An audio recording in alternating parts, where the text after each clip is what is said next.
की जो यात्रा अपनी जनता सरकार मोर्चा की हुई है और बहुत सारी ट्रेनिंग्स हुई हैं, नॉलेज तो लगभग मतलब इन्फॉर्मेशन नॉलेज तो आएगी आपको जब आप अनुभव कर लेंगे उसके बाद, लेकिन कुछ जानकारियां हैं जो उस ज्ञान का आधार बन सकती हैं, उस समझ को डेवलप करने का एक बेस बन सकती हैं। तो वो जो जानकारियां हैं वो हमारी कुछ खास वीडियोस में अवेलेबल हैं जो हमने एक प्लेलिस्ट बनाई हुई है। कोई भी वीडियो है जो हम अपने चैनल पर डालेंगे उसके कैप्शन में या फिर नीचे डिस्क्रिप्शन में हम कुछ वीडियोस का लिंक दे रखे हैं। उन वीडियोस में की हेडिंग क्या है इसको समझिएगा। पहला तो ये कि सुबह से लेकर रात तक और जन्म से लेकर मृत्यु तक आप जो भी करते हैं वो अपनी मर्जी से करते हैं या आपको करने के लिए मजबूर किया जाता है। एक तो इसकी समझ कि जो भी आप कर रहे हो, चाहे पढ़ाई है, नौकरी है, कपड़े खरीदना है, क्रेडिट कार्ड बनवाना है, गाड़ी खरीदना, बाइक खरीदना, किस तरह का जूता पहनना, किस तरह बोलना, ये सब आपकी अपनी मर्जी से हो रहा है या आपको कोई ताकत इसको करने के लिए मजबूर कर रही है, इसकी समझ उसमें देने की कोशिश की गई है उस वीडियो के अंदर, ताकि आपको मालूम पड़े कि अरे हाँ, ये वाली चीज तो हमको मजबूर की जा रही है।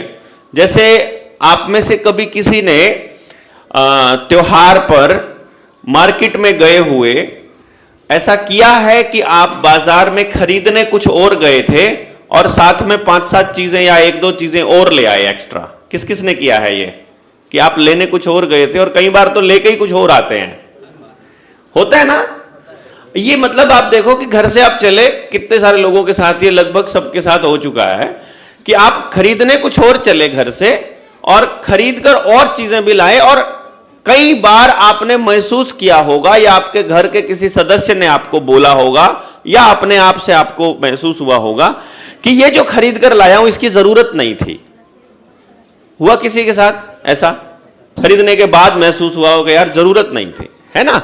अब आप देखो, आपको जरूरत नहीं थी, आप खरीदने भी नहीं गए थे, आप जब मोबाइल खोला या उस दुकान में घुसे तो आपका इरादा भी नहीं था, फिर भी आप उसे खरीद कर लाए, तो इसका मतलब कोई ऐसी ताकत ने काम किया जो ताकत आपके को जबरदस्ती कर रही है। नहीं, इसको समझना है आपको, बहुत इंपॉर्टेंट पार्ट है ये, क्योंकि आप जीवन को जब अपने बदलने चलोगे तो आपको अपने आप को समझना, इस कुदरत को और जो ये ताकतें आपको मजबूर कर रही हैं इनको समझना बड़ा जरूरी है कि ये काम कैसे करती हैं। इन्होंने द्वितीय विश्व युद्ध से पहले साइकोलॉजिकली सारी रिसर्च करी है, बहुत सारे साइकोलॉजिस्ट को बिठा के, साइंटिस्ट को बिठा के, माइक्रोबायोलॉजी वालों को बिठा के, केमिकल रिएक्शंस दे करके युद्ध अपराधी जितने भी पकड़े जाते थे, युद्ध में जो भी सैनिक पकड़े गए या नागरिकों के ऊपर जो अटैक हुआ या जिनको भी कैप्चर किया जासूस बनाकर, उन्होंने उनके ऊपर एक्सपेरिमेंट्स किए, बिजली से टॉर्चर के, सुई से टॉर्चर के, जहर से टॉर्चर के, खाने में दे करके और उनका खाना किस तरह से बनवा करके, फिर लगातार एक्सपोजर से जो माइंड कंट्रोल डिवाइस है वो कैसे बनी है, टीवी कैसे बना है, ऐसे नहीं बना है ये आपके दिमाग के सारे इन लोब्स को समझ गए कि कौन से लोब में कौन सा काम होता है। जैसे फ्रंटल लोब है, प्री फ्रंटल लोब है हमारा, ये अब मैं इसको थोड़ा सा एक एग्जांपल के जरिए बता देता हूं कि आपने वो खरीदा क्यों था। फिर मैं इस एक्सपेरिमेंट पे आऊंगा, बीच में याद दिला देना अगर मैं भटक जाऊं तो, कि आप उधर से भटक गए कहीं और चले गए। तो अभी मैं आपको यह बता रहा हूं कि आपको खरीद कर क्यों लाए थे, आपको मजबूर किसने किया था। कोई भी इंसान है, उसकी जो सोच है, उसका जो जीवन है, उसके जो निर्णय हैं, वो दो दिमागों से चलते हैं। एक आपका कॉन्शियस माइंड होता है, एक आपका सबकॉन्शियस माइंड होता है। समझते हैं दोनों को? चेतन अवचेतन ऐसा करके कुछ लोग बोल देते हैं उसको। मतलब एक तो वो होता है जो निर्णय आप खुद लेते हैं, अपने डिसीजंस, अपनी इमेजिनेशन से, इमेजिनेशन, और एक वो होता है जो आप बिलीफ सिस्टम से करते हो। तो जो ये फ्रंटल लोब है, ये प्रीफ्रंटल और फ्रंटल दोनों लोब, आगे के दोनों लोब जो हमारे दिमाग के, यानी कि टोटल 10 लोब हैं, इन 10 लोब में से आगे के जो पार्ट है वो अपनी इमेजिनेशन के लिए, फ्रंटल लोब इमेजिनेशन के लिए रिस्पॉन्सिबल है, लॉजिक एंड इमेजिनेशन। ठीक है, समझ गए? फिर उधर कॉर्टेक्स में चले जाओगे तो वहां पर आपका सबकॉन्शियस बैठा है, वो आपका देख रहा है, ऑब्जर्व कर रहा है, स्टोर कर रहा है, वो आपको दिखा, वो एक तरह से स्टोरेज हाउस है आपका, वो आपका रैम भी है, वो आपका हार्ड डिस्क भी वही है, कंप्यूटर का जो होता है ना, मेमोरी वो है। जो भी आपने देखा है, जो भी आपने सुना है, जो भी आपने महसूस किया है, एवरीथिंग इज स्टोर्ड देयर। एक माइन्यूट से माइन्यूट इंफॉर्मेशन, यानी जो अभी मेरे आसपास मक्खियां भिनभिना रही थी और मैं ये हाथ मार रहा था, इसकी मेमोरी भी स्टोर हुई है पीछे।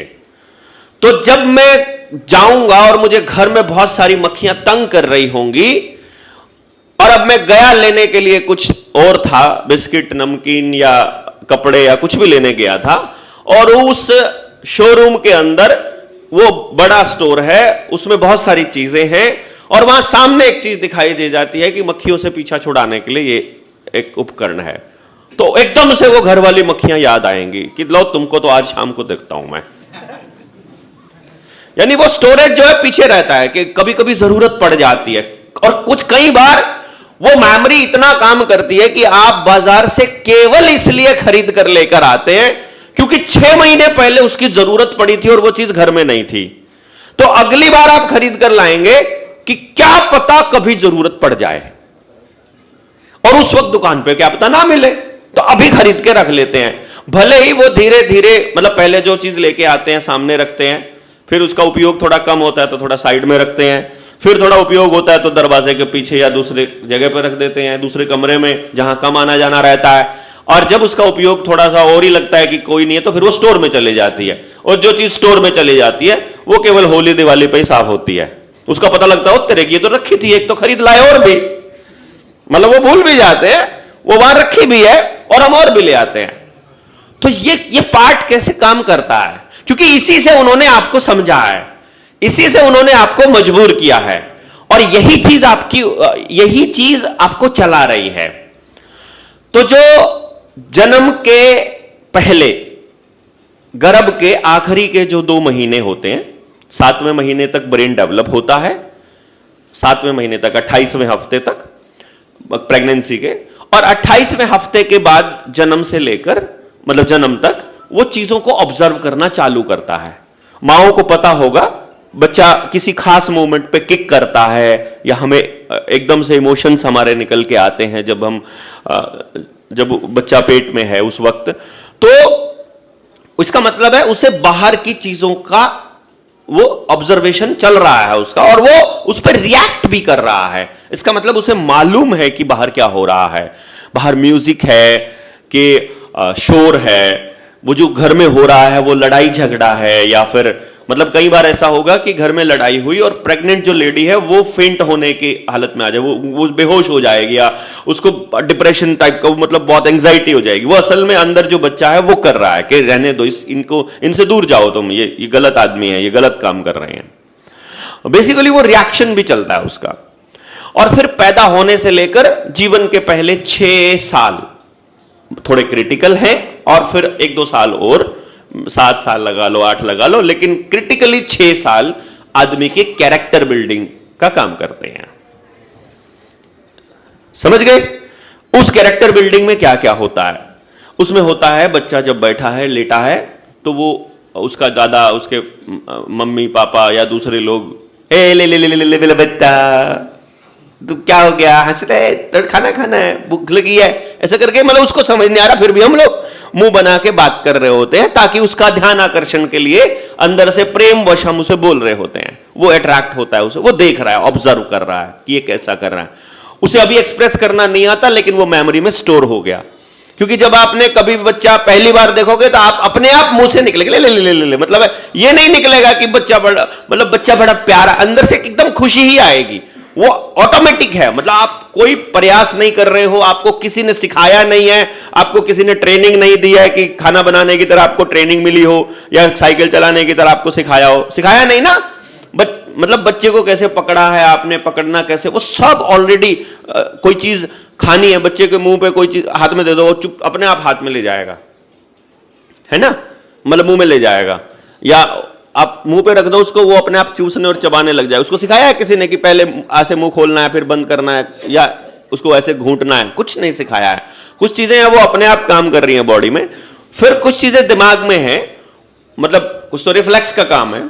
और फिर जब आप उसको 6 साल तक उसके माँ बाप आपस में कैसे बात कर रहे हैं, उसके पापा अपने फादर से कैसे करते हैं बात, अपनी माँ से करते हैं, उसकी माँ अपने हस्बैंड से कैसे कर रही है, अपनी सास से कैसे करती है, ससुर से कैसे, उससे कैसे करती है, अपनी जेठानी के बच्चों से, देवरानी के बच्चों से कैसे कर रही है, पड़ोसियों को देख के कैसे करती है, कोई सामान मांगने आता है तो कैसे रिएक्ट करती है, कोई गाड़ी मांगने आया तो क्यों दे देती है, क्यों दे दी, तोड़ के लेके आता है, तेल पेट्रोल भी नहीं डलवाता है। वो जब चलता है डिस्कशन घर में, वो देख रहा है बैठा हुआ। कई बार बच्चा खेल रहा है लेकिन आप पास में कुछ कर रहे हो, वो तब भी आपकी बातों को सुन रहा है, ऑब्जर्व कर रहा है, पूरी तरह से वो डूबा है। उसके पास सीखने के लिए अपार क्षमता है। जो भी चीज वो आसपास देख रहा है वो उसको समझ के, और 6 साल तक उसका कैरेक्टर बिल्ड हो जाता है। वो उसके सबकॉन्शियस, उसके मतलब हैबिट्स में, उसके सबकॉन्शियस में चला जाता है।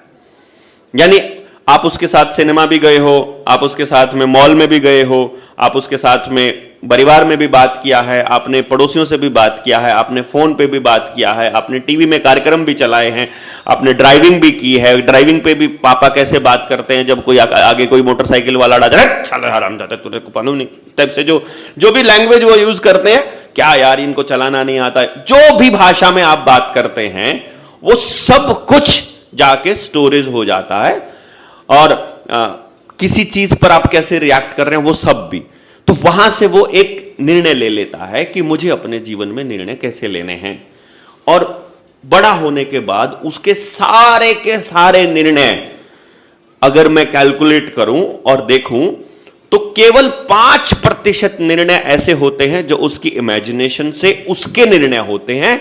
बाकी के 95% डिसीजंस उसने जो देखा, जो समझा, जो आसपास हो रहा है उससे प्रभावित होते हैं। उसको कोई चीज अच्छी लगी तो वही लेने का जी करेगा, वैसा ही बनने का जी करेगा। उसको कोई चीज बुरी लगी तो मतलब उसके बारे में क्रिटिसिज्म या दूसरा एंगल जाएगा।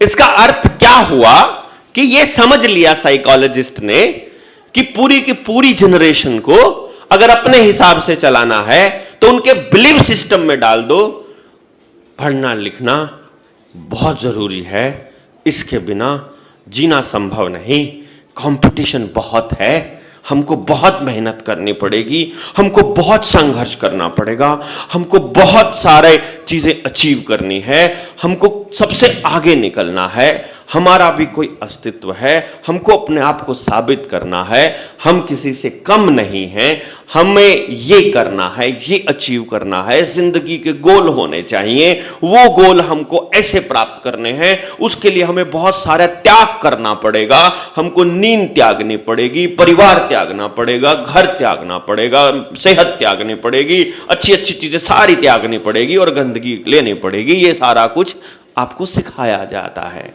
ये उस बिलीफ सिस्टम में धीरे धीरे सुनकर आप मान लेते हो। आपके यहां खेती कम कर रहे कौन है? किसान का बेटा खेती वही नहीं कर रहा है जिसको बचपन से किसान ने ये कह दिया कि खेती में कुछ नहीं रखा है, तुमको पढ़ लिख कर कुछ बनना है, और पढ़ लिख कर गधे के अलावा कुछ नहीं बन सकते, ये उनको पता है, सिलेबस बनाने वालों को। मतलब जिसका बच्चा पढ़ लिख गया समझो खत्म।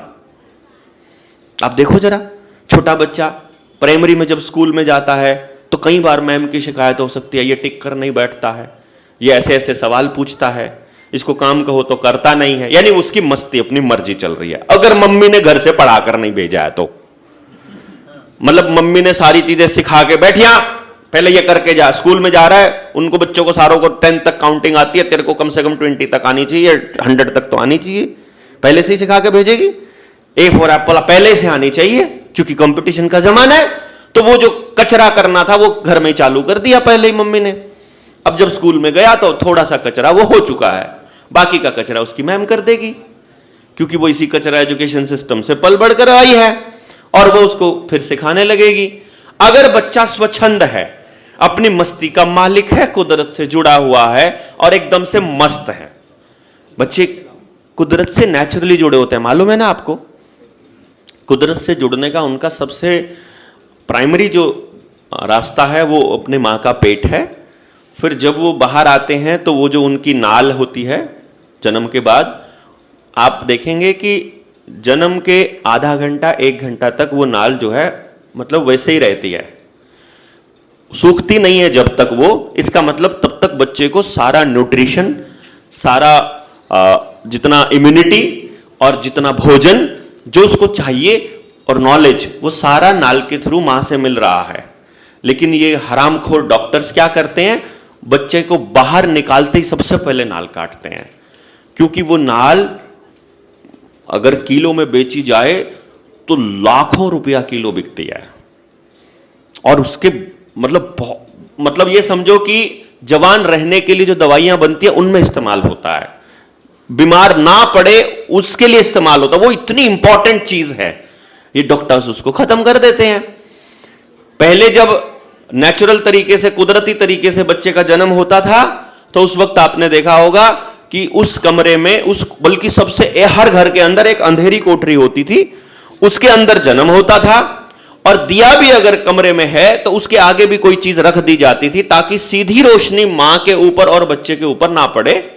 दिए की रोशनी भी इतनी खतरनाक मानते थे कि रोशनी इतनी खतरनाक है उस नवजात शिशु के लिए। और आज के टाइम पे तो जहां बच्चे का जन्म हो रहा होता उसके ऊपर इतनी बड़ी लाइट होती है, सोचो कितनी खतरनाक होगी वो। मतलब पैदा होते ही उसके ऊपर आक्रमण चालू हो गया।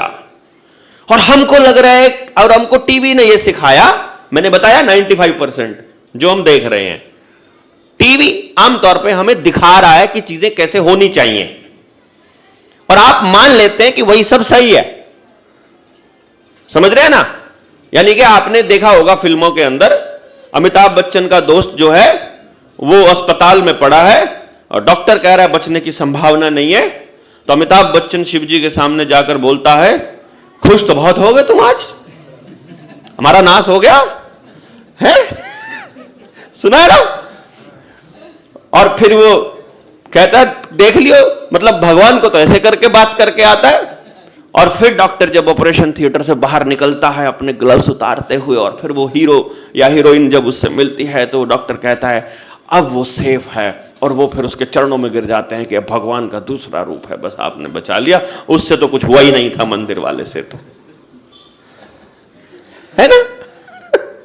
और वो जो अस्पताल दिखाई दे रहा है, आपने देखा होगा लेटर ऑन, फिर उस फिल्म में आया, पहले वो अस्पताल फिल्म में आया, कुछ दिनों के बाद बिल्कुल डिट्टो वैसी ही गैलरी, वैसा ही ऑपरेशन थिएटर, वैसा ही बल्ब फिर आपको असल में दिखाई दिया। पहले वो चीज वहां आई, जैसे मैंने कल बताया था कि पहले पुलिस आई ताकि अपराधियों की रक्षा हो सके।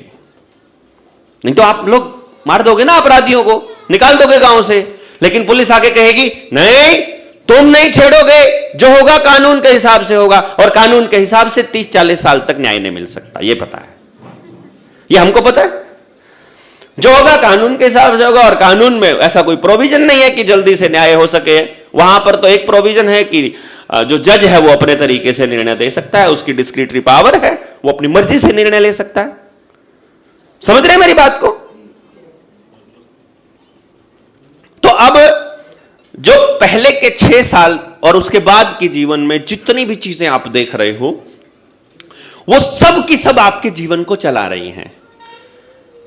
तो अब आप ये देखो कि आप जो देख रहे हो वो आपके पुरखों का बनाया हुआ है या किसी कंपनी का बनाया हुआ है, ये आपको ऑब्जर्व करना है। जब यहां से जाएंगे आप ट्रेनिंग के बाद, आपको चीजें दिखाई देंगी, ये वाली चीज नेता कह रहा है, ये वाली चीज अभिनेता कह रहा है, ये वाली चीज कोई कंपनी की एडवर्टाइजमेंट कह रही है, ये वाली चीज टीवी में आ रही है, ये पोस्टर में है, ये बैनर में है, ये सरकार कह रही है, ये उद्योगपति कह रहा है, ये कौन कह रहा है, आप क्या कह रहे हो ये किसी को पता नहीं। आपके पुरखे क्या कहते थे वो नॉलेज आपके पास नहीं, उनका बताया हुआ कुछ आपके पास स्टोर नहीं, उनका लिखा हुआ कुछ आपके पास है नहीं। तो आप जिंदा कैसे रहोगे, आप कैसे चलोगे, ये आपको कौन बता रहा है?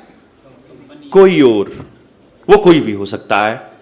और वो सब के सब जो भी उसको बता रहे हैं, टीवी है, बैनर है, रेडियो है, एफएम है, आपका मोबाइल है, सिनेमा है, नेटफ्लिक्स है, प्राइम वीडियो है, फिल्में हैं, नाटक है, नौटंकी है, जो भी बता रहा है उस सब को फंडिंग कहां से मिल रही है? कंपनी से, कॉरपोरेशन से। इसका मतलब आप किसके हिसाब से चल रहे हैं? कॉरपोरेशंस के हिसाब से। This is a scientifically proven fact कि आपके 95% डिसीजंस आपके सबकॉन्शियस माइंड से आते हैं, और सबकॉन्शियस माइंड इस बात पर डिसीजन लेता है कि आसपास क्या चल रहा है। तो आपके आसपास जो चल रहा है वो कुछ भी आपके लिए नहीं चल रहा है, वो प्रॉफिट के लिए चल रहा है, वो पावर के लिए चल रहा है, वो डोमिनेशन के लिए चल रहा है, वो पैसे के लिए। ऐसे ही हो रहा होगा? गलत कह रहा हूं क्या? हाँ जी। अब इस चीज को आपको समझना है कि यार ये तो गड़बड़ हो गई। जो मैं स्कूल की बात बता रहा था कि ये पढ़ाई को कचरा मैंने क्यों कहा, मैंने उन टीचर्स को कचरा क्यों कहा, क्योंकि एक तो सिलेबस जो बनाने वाले वो आप नहीं हो, या आपने तय नहीं किया, आपके गांव ने तय नहीं किया कि सिलेबस कैसे बनेगा, और बच्चा जब बड़ा होगा तो उससे क्या होगा।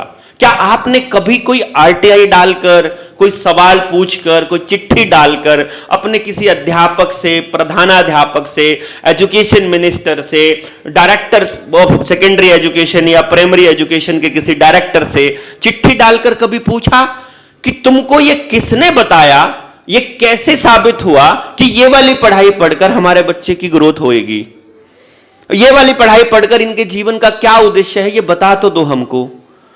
अगर आपकी पढ़ाई हुई पढ़ाई से जो बच्चे को रिजल्ट मिल रहे हैं, जो उसके नंबर आ रहे हैं, जो उसका सर्टिफिकेट बन रहा है, जो भी उसको मिल रहा है, उससे यदि 99.9% बच्चों को बेरोजगार ही रहना है, तो फिर क्यों पढ़ाएं फिर हम अपने बच्चे को उस सिस्टम के अंदर? अगर उस सिस्टम में पूरी दुनिया से अलग रहने का ज्ञान दिया जा रहा है, समझ वो दी जा रही है कि तुमको सबसे आगे जाना है, तो क्या हमें ये सब करना चाहिए? बताइए जरा आप। लेकिन क्या करना चाहिए वो हमको नहीं पता है। ये क्या करना चाहिए में गड़बड़ हो जाएगी यदि ये आपको मैंने बता दिया तो, क्योंकि फिर मुझ में और उस कंपनी में कोई फर्क नहीं रह जाएगा। कारण क्या है? मैं आपके यहां रहता नहीं, मुझे छत्तीसगढ़ की सभ्यता पता नहीं, मुझे आपके पुराने जीवन कैसे जीते थे वो पता नहीं, हम आपके तो पारंपरिक भोजन हमारे पारंपरिक भोजन से अलग है, आपका तो जो पूरा का पूरा मतलब सिस्टम अलग है। तो जब आपका जीवन शैली अलग है तो आपके बच्चों की जरूरत वो होगी जो मेरी जरूरत है वहां पर, नहीं है ना? इसका मतलब मैं भी आपको ये नहीं बता सकता कि आपको क्या करना है, मैं आपको यह बता सकता हूं कैसे करना है, मैं आपको यह बता सकता हूं इसका तरीका क्या निकाला जा सकता है, कैसे कैसे लोगों को आगे आना पड़ेगा, कौन कौन इसमें शामिल होंगे, किस तरह की दिक्कतें आएंगी, उन दिक्कतों का निवारण कैसे होगा। समय लग सकता है लेकिन रास्ता गलत नहीं है। 100 की स्पीड पर गलत रास्ते जाने से बढ़िया है कछुए की स्पीड से सही रास्ते चल पड़ो। कभी ना कभी तो स्पीड बढ़ेगी ना। जरूरी है क्या? मतलब भाई ठीक है, मान लिया नहीं काम चलता, मान लिया ऐसे नहीं बनती बात, मान लिया नहीं पॉसिबिलिटी है, मान लेते हैं कि अभी आप मजबूर हैं, लेकिन ये रास्ता गलत है तो पूरे 24 घंटे नहीं इसके लिए काम कर सकते तो 2 घंटे कर लो, 2 घंटे नहीं कर सकते 1 घंटा कर लो, भले ही 15 मिनट कर लो, चिंतन कर लो, बातचीत कर लो, समझा लो, समझ लो, पढ़ लो, देख लो, उसको जाओ तो सही, कुछ तो इस दिशा में करो। यह सोचना जरूरी है कि रास्ता कौन सा सही है। इंपॉर्टेंट है सही रास्ते का पता लगाना, गलत रास्ते को त्यागना। एकदम नहीं त्याग सकते, धीरे धीरे छोड़ देंगे, क्या दिक्कत है। पहले नमक बदल देंगे, फिर बर्तन बदल देंगे, फिर पकाने का तरीका बदल देंगे, फिर पहनने का तरीका बदल देंगे, फिर बात करने का बदल लेंगे, फिर खाने का बदल लेंगे, फिर सामान घर में किस तरह लाने हैं परचेजिंग का बदल लेंगे, फिर किसान बदल लेंगे, अनाज बदल लेंगे, जो जो चीजें संभव है वो पहले कर लेंगे। और जिसे धीरे धीरे लोग जुड़ते जाएंगे तो बाकी चीजें भी धीरे धीरे संभावनाएं बनती जाएगी, सपोर्ट सिस्टम खड़ा होता जाएगा।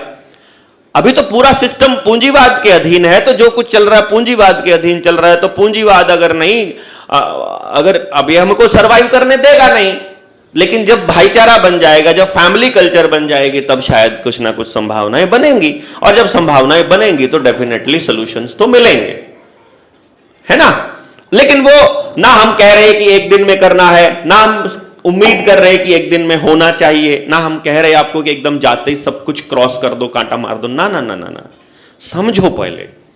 समझने के बाद आपको समझ में यह आएगा कि यार अगर आपको असली दूध चाहिए तो असली गाय चाहिए।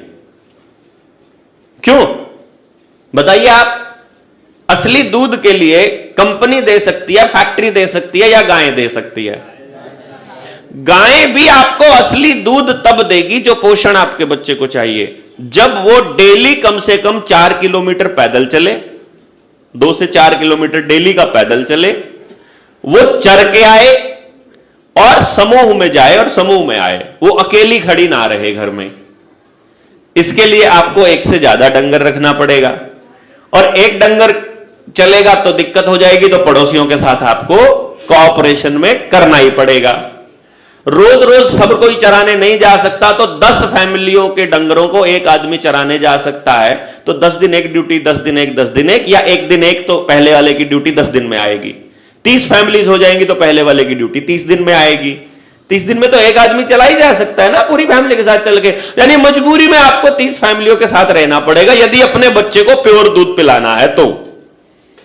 और गाय के चरने के लिए जंगल चाहिए, जगह चाहिए गांव के बाहर, तो आपको जंगल चाहिए, तो उसके लिए गौचरान की जगह चाहिए, तो फिर गांव को पूरे को शामिल करना पड़ेगा। जब 30-30 घरों की जो 30-30 घरों का बना, एक क्लस्टर बना, और उन्होंने कहा कि हम इस जिम्मेदारी को संभाल लेते हैं, अगर हमने अपने बच्चों को असली दूध पिलाना है तो पैकेट का ही पिलाना है, मजबूरी है, क्या करें, मिलता नहीं है, कोई पालता नहीं है, किसी के पास है नहीं है, हम कहां जाएं, ये रोना रोना नहीं है भाई। पैसे देकर किसान को बोलो गाय तू रख ले, दूध तू भी पे, हमको भी पिला, गाय तो उसको लेकर के वो चरा लेगा, उसके पास खेत है, ठीक है, उसको खेत में उगाने के लिए मदद करो कि खेत में तुम उगाओ, असली भोजन उगाओ तुम, यहां पर कोई केमिकल नहीं डालना है। पड़ोसी केमिकल वाला पड़ोसी जितना उसके पूरे 1 एकड़ में पैदावार होगी, मतलब उसकी जो कमाई होगी सरकारी खरीद के अनुसार, उतना पैसा ले लेना, चाहे 10 मन हो, चाहे हमारा 2 क्विंटल हो, चाहे 3 क्विंटल, में कोई मतलब नहीं, लेकिन असली मिला ना। क्योंकि ये बातें जो हम बता रहे हैं ये केवल उसकी बुद्धि में जाएंगे जिसके पास खाने के लिए ढंग का खाना है। जो खाना ठीक नहीं खा रहा उसको असल बात समझ में नहीं है। कचरा खा रहा है तो कचरा बातें समझ में आएंगी, वो रील देखेगा गंदगी वाली। असल खा रहे हो तो असल प्रकृति से जुड़ी, परमात्मा से जुड़ी, बिल्कुल जीवन से जुड़ी बातें समझ आएंगी, टक से समझ आ जाएगी। पहले तो यह समझ में आना चाहिए कि यह हमारी जरूरत है कि हमें अपने बच्चों को शुद्ध खिलाना है। यदि शुद्ध खिलाना है तो वो वहीं से आएगा जहां से आएगा। हाइब्रिड बीज शुद्ध अनाज नहीं दे सकते। केमिकल वाला फसल, केमिकल वाला अनाज, पैकिंग वाला फूड आपके बच्चों को न्यूट्रिशन और सेहत नहीं दे सकता। यह पहली लाइन है जो आपको समझ में आनी चाहिए। अब एक बार यह लाइन समझ आ गई तो पहले नंबर पर इसको छोड़ना पड़ेगा। इसलिए नहीं कि आपको मिल गया है, ना भी मिला है ओरिजिनल खाना, पहले इसको ये तो पता लग गया ना ये तो कचरा है। अगर मां को यह मालूम पड़ जाए कि आपके बच्चे को दिया जाने वाला पैकेट वाला भोजन पाम ऑयल, राइस ब्रैन या फिर कॉटन सीड ऑयल में बना हुआ है और ये सारे जेनेटिकली मॉडिफाइड हैं, और जेनेटिकली मॉडिफाइड तेल या कोई भी फसल खाने से अगली पीढ़ियां नपुंसक और बांझ हो रही है, ऑफिशियल रिपोर्ट्स हैं, तो फिर अब भी खिलाओगे क्या? अभी वो लाल गाजर अपने को यहां सलाद में दी थी कल, क्या पता आज भी आई हूं, ठीक है। अब मैं आपको बताता हूं, ढूंढो जरा इसके अंदर ढूंढो, येलो कैरेट ढूंढो। एक लाल गाजर होती है हमारी, येलो वाली है, पीली है, सॉरी मैं गलत लाल बोल गया, येलो वाली गाजर है। गूगल पे अभी जब ये सेशन खत्म हो जाएगा, अभी गूगल सच थोड़ा बहुत बता रहा है फैक्ट के साथ, आने वाले टाइम में नहीं बताएगा, मैं आपको बता रहा हूं। अगर एआई के ऊपर पूरी तरह डिपेंडेंट हो गए, सारी फर्जी जानकारियां आएंगी, आपके बच्चों को असली जानकारी नहीं मिलेगी यदि आपने कहीं ना कहीं लिखित में स्टोर करके नहीं रखी है तो किसी तरह से। तो और अगर मोबाइल में सेव करके रखी है, हार्ड डिस्क में सेव करके रखी है, तो मैं आपको पहले से बता रहा हूं, जब ब्लैकआउट आएगा, क्योंकि सारे प्रोग्राम्स, कोई कंप्यूटर इंजीनियर है यहां पर, है कोई कंप्यूटर का जानकार? नहीं है तो ऑनलाइन बोल रहा हूं, कमेंट में देख लेना, वो कमेंट करके दे देगा जब इस वीडियो को देखोगे। कंप्यूटर इंजीनियर को मालूम है कि वो उधर से एक बटन दबाते हैं, एक ऑप्शन चूज करते हैं कि जिस भी आर्टिकल में यह शब्द इस्तेमाल हो रहा है वो डिलीट हो जाए, तो सारे इंटरनेट पर उस शब्द वाले सारे आर्टिकल खत्म हो जाएंगे एक झटके से, एक सेकंड से। तो अगर उन्होंने यह प्रोग्राम कर दिया कि ब्लैकआउट के बाद इन शब्दों का इस्तेमाल होने वाली वीडियोस, या एआई ये पहचान लेता है आपकी आवाज है ये, इन बंदों की आवाज, क्योंकि एआई पूरा सर्च कर रहा है। आप देखो ना, वो नीचे आप क्या बोल रहे हो वो नीचे लिखा हुआ आ जाता है, किसी ने लिखा नहीं है, अपने आप आ रहा है लिखा हुआ। ये क्या बात हो गई भाई, उसको कैसे पता लग रहा है? बोल रहा है आदमी हिंदी में, वो अंग्रेजी में लिख रहा है, वो बोल रहा है अंग्रेजी में, वो हिंदी में, मराठी में लिख रहा है। यानी आप किसी भी भाषा में कुछ भी बोल रहे हो, आपका सारा रिकॉर्ड उनके पास है, किसकी ये लैंग्वेज है ये मालूम है, कौन से शब्दों का इस्तेमाल आप फ्रीक्वेंटली करते हो ये भी मालूम है, उन शब्दों का इस्तेमाल करने वाली सारी वीडियोस उड़ जाएं, इसका प्रोग्राम बनाया जा सकता है। तो जब साइबर अटैक आएगा और साइबर ब्लैकआउट होगा, जब बिजली जाएगी, मैं पहले बता रहा हूं आपको, कहीं फिर बाद में मत कहना कि यार ये कैसे है, ये इस पर पुरानी वीडियोस बहुत बनाई जा चुकी है। बिजली को मतलब वो किसी भी बहाने से, या तो कोई युद्ध हो रहा था इसलिए ब्लैकआउट करना है, ठीक है, या फिर वो अखबारों में छपने लग जाएगा, कोयला बस 10 दिन का बचा हुआ है, बस 1 हफ्ते का बचा हुआ है, बस 1 दिन का बचा है कोयला, अब संकट पड़ेगा, इस तरह की खबरें आने लग जाएंगी। तो आप मान लोगे कि बिजली है ही नहीं, जब कोयला ही नहीं है तो कहां जाएंगे, ठीक है ना। या पावर प्लांट जितने भी ये दूसरे हैं, न्यूक्लियर पावर प्लांट है, हाइड्रो पावर प्लांट है, उनमें कुछ खराबी आ गई है और इधर से ये हो गया है, उधर से अटैक हो गया है, तो बिजली मिलेगी ही नहीं। बिजली नहीं मिलेगी, जब तक बिजली गायब है आपका इंटरनेट भी नहीं चलेगा। वो पीछे से बैकग्राउंड में इंटरनेट का जितना डाटा सेंटर है उसमें से सारा वो डेटा उड़ा देंगे जो आपके बच्चों के लिए फायदेमंद है। और जब दोबारा से आएगा तब तक आप भी आर्टिफिशियल इंटेलिजेंस के आदी हो चुके होंगे।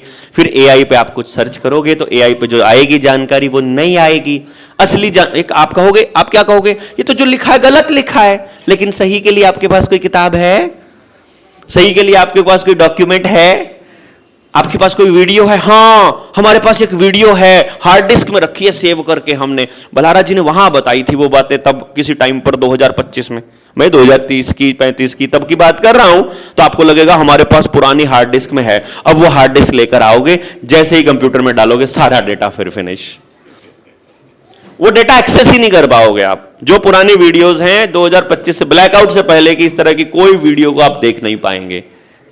तब आपके पास आपके बच्चों को बताने के लिए कोई जानकारी होगी नहीं होगी।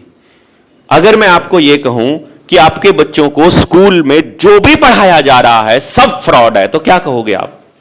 अजीब सा लगेगा, है ना? ये ब्लैकआउट हो गया। अगर मैं कहूं कि जो गणित पढ़ाया जा रहा है वो भी फ्रॉड है, फिजिक्स भी आपको गलत पढ़ाई जा रही है, केमिस्ट्री भी आपको गलत पढ़ाई जा रही है, बायोलॉजी भी आपको गलत पढ़ाई जा रही है, मेडिकल साइंस, सारी इंजीनियरिंग टोटल फ्रॉड पढ़ाई जा रही है, तो कैसा लगेगा आपको? है ना अजीब बात, शॉकिंग है ये। आपका बच्चा एमटेक करने के बाद किसी कंपनी को ज्वाइन करता है तो कंपनी का एचआर ट्रेनिंग के पहले दिन एक लाइन बोलता है कि जो आज तक सीखा है अपना घर रखाओ, हम बताएंगे काम कैसे करना है। कोई वकील जब वकालत करता है तो उसको सिलेबस दिया जाता है कि कौन से कौन से वाले चैप्टर से कितने नंबर का आता है। कोई जुडिशरी की तैयारी करता है, कोई आईएएस बनता है, कोई कुछ भी करता है, तो उसको बनने से पहले सिलेबस दिया जाता है कि इसका घोटा मारोगे तो तुम कुछ बन पाओगे। वो घोटा मारने से वो जानकारी सच्ची है कि झूठी है वो बेचारे को नहीं पता है, वो तो उसी को सच मान के बैठ जाता है कि ये कानून आपको बचाने के लिए बनाया गया था, ये मेडिकल साइंस आपको बचा रही थी, पहले बहुत सारे लोग मर रहे थे, अब आपके आने के इसके आने के बाद बच गए। मतलब वो सभ्यता जो इतने करोड़ों लाखों सालों तक चल रही थी, इंसान ने 200-200 साल तक जिंदा रहना सीख लिया था, उस इंसान को अब ये सिखाएंगे कि तुमको स्वस्थ कैसे रहना है। ये उल्लूपैथी वाले 300 साल पहले आए हैं जो हैं, पहले जिनके पुरखे जगह पर जाकर आंख बंद करके बता दिया करते थे कि यहां खोद लो पानी है, जो नब्ज पकड़कर बता दिया करते थे कि तुम्हारे शरीर में ये रोग हैं, तुम इनसे ये खा लो तुम ठीक हो जाओगे। जो आप मेटलर्जी का नॉलेज इस लेवल पर था कि आप जाकर के लौह स्तंभ बताते हैं कि भैया दिल्ली के अंदर एक मीनार खड़ी है लोहे की, उसको जाओ जंग नहीं लगता, इतने हजारों साल पहले की। तो हजारों साल पहले इसका मतलब हमारे पुरखों के पास मेटलर्जी की पूरी जानकारी थी कि शीशे से सोना कैसे बनाया जाता है, उनको मालूम था। वो इतने समझदार थे कि उनके बनाए हुए किले आज ज्यों के त्यों खड़े हैं। जितने ज्यादा समय बीत रहा है उसकी मजबूती बढ़ रही है, और हमारे बनाए हुए पुल बनते बनते टूट लेते हैं। तो ये इंजीनियरिंग बढ़िया है कि वो इंजीनियरिंग थी भैया। कई जगह पर उस दौर के 500 साल पुरानी, 1000 साल पुरानी पेवमेंट जो सड़क के ऊपर बनाई थी पुरखों ने, वो उखड़ी नहीं आज तक, ऐसी जगह हैं। तो उनको ज्यादा नॉलेज थी कि आज वाले इंजीनियर को ज्यादा थी। मैं नहीं समझता हूं कि आज वाले को कुछ बेचारे को पता है। उसको तो रटवाया जाता है 25 साल तक, और फिर बताया जाता है कि कमीशन खाना है, जो भी करना है कमीशन खाना है। किसी को भी, जज है, वकील है, डीसी है, मास्टर जी हैं, सबको यह बताया गया खाना है, यह इंपॉर्टेंट है। वरना काम ही करना है तो सरकारी ही क्यों, काम करने वाले आदमी को तो काम चाहिए, उसको काम में आनंद आना चाहिए। इतनी सी तो डिमांड है बस खाली आदमी की। लेकिन नहीं, सरकारी होनी चाहिए। क्यों? आंधी आए तूफान आए तनख्वाह पूरी मिलेगी, मतलब हराम का खाना चाहते हो हैं? फिर इतना तो तनख्वाह ही आ जाती है, बाकी ऊपर का आ जाता है। लैंग्वेज बोली जाती है कि नहीं, ये सबकॉन्शियस में कहीं पड़ी हुई है। इसीलिए ढूंढ रहे हैं कि अपनी बेटी के लिए दूल्हा चाहिए तो सरकारी चाहिए। सरकारी, वो कहते हैं, मैंने एक जगह पर देखा था, वो बेटा बोल रहा था पिता से कि पापा मैं ऑर्गेनाइज्ड क्राइम में फ्यूचर बनाना चाहता हूं, ऑर्गेनाइज्ड क्राइम में। तो पापा बोलते हैं सरकारी में या प्राइवेट में? बिकॉज एवरी सिस्टम, मतलब सिस्टमैटिकली क्राइम इज ऑर्गेनाइज्ड, और सोसाइटी इनकी तरफ उम्मीद की नजर से देखती है, मानती है कि ठीक है पुलिस वाले चोर हैं, मानती है वो, फिर भी उम्मीद में कि चलो क्या पता इस बार जाऊंगा तो मेरे साथ नहीं होगा, और जब जाता है तो हो रहा होता है, तो फिर वो मान लेता है कि सबके साथ हो रहा है तो मेरे साथ क्या दिक्कत है, होने दो कोई बात नहीं। अब मैं क्यों कह रहा था इस पूरे एजुकेशन सिस्टम को कचरा, जो लाइन थी, बच्चा स्कूल में एंटर किया तो वो पहले दिन, अगर उसकी मां ने उसको प्रोग्राम करके नहीं भेजा हुआ है, तो वो पहले दिन बिल्कुल स्वच्छंद है, मस्त है। वो मैडम से कुछ भी पूछ सकता है, वो कहीं भी बैठ सकता है, मैडम बोले लिखने को तो लिख सकता है कि नहीं लिख सकता है, वो कुछ और कह रहा है वो उसको टोक सकता है, वो कहीं गलत उसके मुंह से निकल जाए तो वो उसको बीच में उठ के बोल सकता है। बट जैसे जैसे वो बड़ा होता है, आप देखेंगे उसको ये सिखा दिया जाता है, जो सिलेबस में है वो याद करना है, जो मैम ने बोल दिया है, जो बोर्ड पे लिख दिया है वो लिखना है, जो सिलेबस में आना है उससे बाहर की बात करनी ही क्यों है। तुम बेफजूल की चीजें पढ़ते हो, तुम सिलेबस क्यों नहीं पढ़ते हो, और तुम्हें केवल एग्जाम के लिए पढ़ना है। अब बेटा एग्जाम आ गए हैं, अब पढ़ लो। ये स्कूल वाले भी बोलते हैं, ये घर वाले भी बोलते हैं, बच्चे को लगता है कि बाकी पूरा साल एग्जाम नहीं थे, कोई दिक्कत नहीं है, एग्जाम है तो पढ़ना है, यानी केवल एग्जाम के लिए पढ़ना है। एग्जाम के लिए इसलिए पढ़ना है क्योंकि नंबर आने हैं, नंबर आने इसलिए क्योंकि आगे दाखला होना है। उसका क्या फायदा है कि आगे फॉर्म भर सकते हो। फॉर्म किस चीज के? फिर से एक और पेपर देने के लिए, उस चीज के बाद जहां आपकी एलिजिबिलिटी हो चुकी है। देखो ना, आपने जो सिलेबस दिया वो पढ़ा उसने, जिन टीचर्स को दिया उन टीचर से पढ़ा, जो स्कूल में भेजा उसमें गया। और जैसे जैसे वो बड़ा होता जाएगा, जैसे ही वो 10वीं करेगा, 10वीं बोलेंगे अब की बार बोर्ड का पेपर है, सीरियस हो जाओ, वो थोड़ा सीरियस हो जाएगा। 11वीं 12वीं में थोड़ा और सीरियस हो जाएगा। बिल्कुल मन नहीं लगता है पढ़ाई में तो वो बिल्कुल नॉन सीरियस हो जाएगा, यानी कि उसका मां बाप से कनेक्शन बिल्कुल कट जाएगा। सोसाइटी को तब तक वो मान चुका है कि सब चोर हैं, सोसाइटी को वो मान चुका है कोई मेरा साथ नहीं देता, तब तक उसके क्लास के बच्चों के साथ, सोसाइटी के साथ उसका कोई लिंक नहीं है। और जब वो थोड़ा बड़ा होता है तो आपको जो प्लेसमेंट है वो कैसे मिलती है?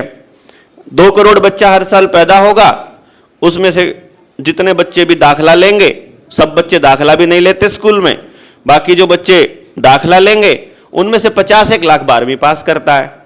50 लाख बच्चे 12वीं करते हैं तो ग्रेजुएशन की सीट मात्र 4 लाख है भारत में, यानी कि आपको 40 लाख को एडमिशन नहीं मिलना है। ये कंफर्म है, पहले से तय है। लेकिन हमारे माँ बाप क्या कहेंगे? तुम नहीं करने थे, देखो शर्मा जी के बच्चे का हो गया, वो पढ़ता था दिन में 14 घंटे, तुम भी अगर 14 घंटे 16 घंटे पढ़ लेते तो तुम्हारा भी हो जाता, फिर शर्मा जी का रह जाता। अगर वो शर्मा जी के वाले से ज्यादा पढ़ लेता, क्योंकि 4 लाख की लिमिट है। अगर आपके बच्चे का हो जाएगा तो मेरा रह जाएगा, मेरे का होगा तो आपका रहेगा, यानी मेरे बच्चे की मेरे बच्चे की तरक्की की गारंटी यह है कि आपका बच्चा तरक्की नहीं होनी चाहिए। समझ रहे हैं आप? समाज के अंदर तो ऐसा एजुकेशन सिस्टम जहां जितने बच्चों ने 12वीं पास कर लिया उतने बच्चों को एडमिशन के लिए जगह नहीं है। और मनपसंद की जगह का तो सवाल ही छोड़ दीजिए। वो कह रहे हैं ये कॉलेज बढ़िया, ये खराब है। ये खराब क्यों है पहले ये समझ में नहीं आया।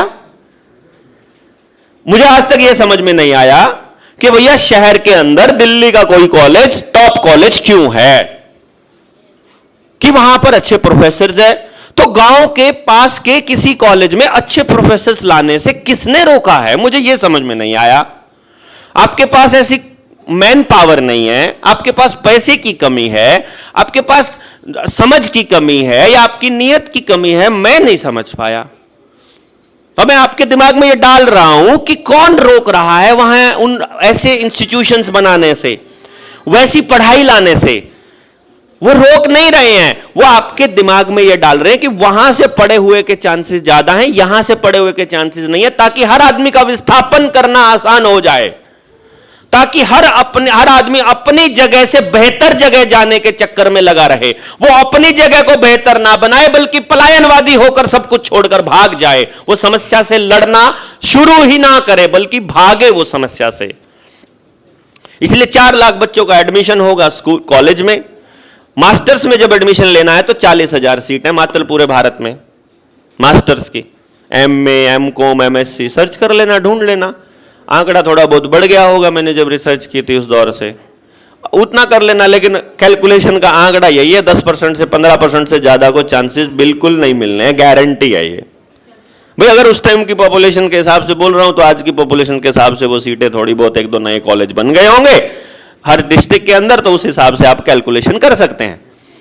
तो मैं ये बोल रहा हूं कि अगर 40,000 मास्टर्स की सीट है तो जितने बच्चों ने MA, MSc, MCom, MTech कर लिया उनको PhD में दाखला मिलना चाहिए। लेकिन पूरे भारत में PhD की सीट मात्र 4,000 है। तो वो डिसाइड करके बैठे हैं इतने लोगों को ये काम करना है। हर साल हर पोस्ट के लिए लिमिट है कि इतने लोगों को ही इस पोस्ट को देना है, जबकि जरूरत तो ज्यादा है। थाने में ज्यादा सिपाहियों की जरूरत है, आर्मी में ज्यादा सिपाहियों की जरूरत है, स्कूलों में टीचर्स की जरूरत है, क्लर्कों की जरूरत है, सिस्टम चलाने के लिए हर डिपार्टमेंट में, न्याय के लिए जजों की जरूरत है, हर जगह जरूरत है। लेकिन सब जगह शॉर्ट रखा जा रहा है। व्हाई? और कमाल की बात यह है कि मेरे गांव में मेरे गांव का कोई आदमी उनको काबिल नहीं मिलता नौकरी के लिए। मेरे गांव में पढ़ाने कोई और आएगा दूसरे गांव से, और उसके गांव में पढ़ाने मेरे गांव से जाएगा। मेरे गांव का आदमी भी तो नौकरी कर रहा है, वो नौकरी अपने गांव में नहीं कर रहा है।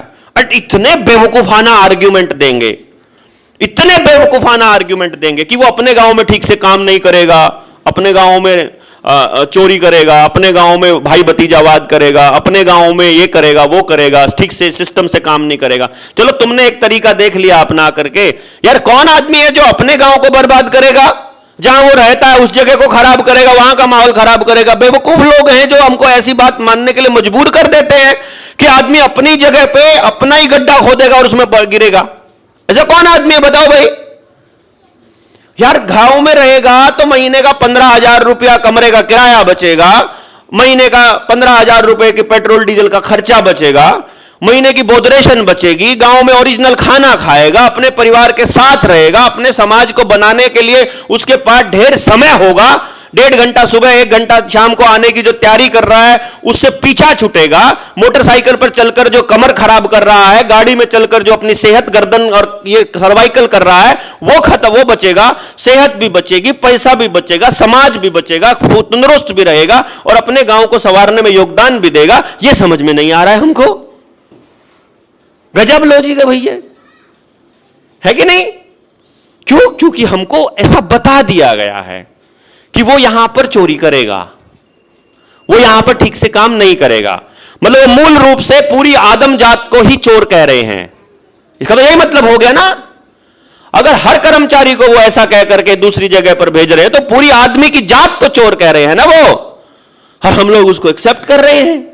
हम एक दूसरे पहलू को देखने की हमें समझ नहीं है। और कमाल की बात यह है, जो मैंने पहले स्टार्टिंग में ही बोली थी, कि जो आप कर रहे हो वो अपनी मर्जी से, आप इमेजिनेशन से क्या कर पाते हो? आपने इमेजिन किया, मुझे आर्ट बहुत पसंद है, मैं एक आर्टिस्ट बनना चाहता हूं। मम्मी आंख खोलते ही बोला, मम्मी मुझे आर्टिस्ट बनना है। मम्मी बोले चुपचाप मैथ की क्लास पढ़ ले, कल पेपर है तेरा। अरे मम्मा आर्टिस्ट बन। अरे बेटा अपने गांव में कोई आर्टिस्ट नहीं है, अपने शहर में कोई आसपास कोई आर्ट की क्लास नहीं है, अपने स्कूल में ड्राइंग की पढ़ लेना। और ड्राइंग में कप और गिलास बनाने के अलावा आज तक हमने तो किसी को कुछ और बनाते देखा नहीं। एक झोंपड़ी बनाते हैं, वैसा ही रास्ता बनता है, वैसे ही पेड़ खड़े होते हैं, वही कलर होता है, वही सूरज होता है। इसके अलावा मैंने तो आज तक स्कूल वाली ड्राइंग की क्लास में इससे आगे किसी को बढ़ते देखा नहीं। और आर्टिस्ट सिखाने का आपके पास आसपास कोई है नहीं, हाथ का हुनर सिखाने वाला कोई है नहीं, दूसरी कलाओं पे सिखाने वाला कोई है नहीं, क्योंकि आपको ये यकीन दिला दिया गया कि यहां ये लोग आर्ट अप्रिशिएट नहीं करते हैं। तो आर्टिस्ट लोगों को केवल मुंबई देखेगी, दिल्ली देखेगी, महानगर देखेगा, यहां लोकल जगह पर इनकी कदर नहीं होगी, इनको खाने के भी लाले पड़ जाएंगे। यहां तो इनकी पेंटिंग को कोई पूछता नहीं है, क्या किया है, ऐसे आधे घंटे में कर बना के दे दिया, इसके 1200 रुपए मांग रहा है। उनके लिए यही मुश्किल है। और वही लोग फिर अप्रिशिएट करते हैं, फलाने की मूर्ति 2 करोड़ रुपए में बिकी, 200 करोड़ में पेंटिंग बिकी।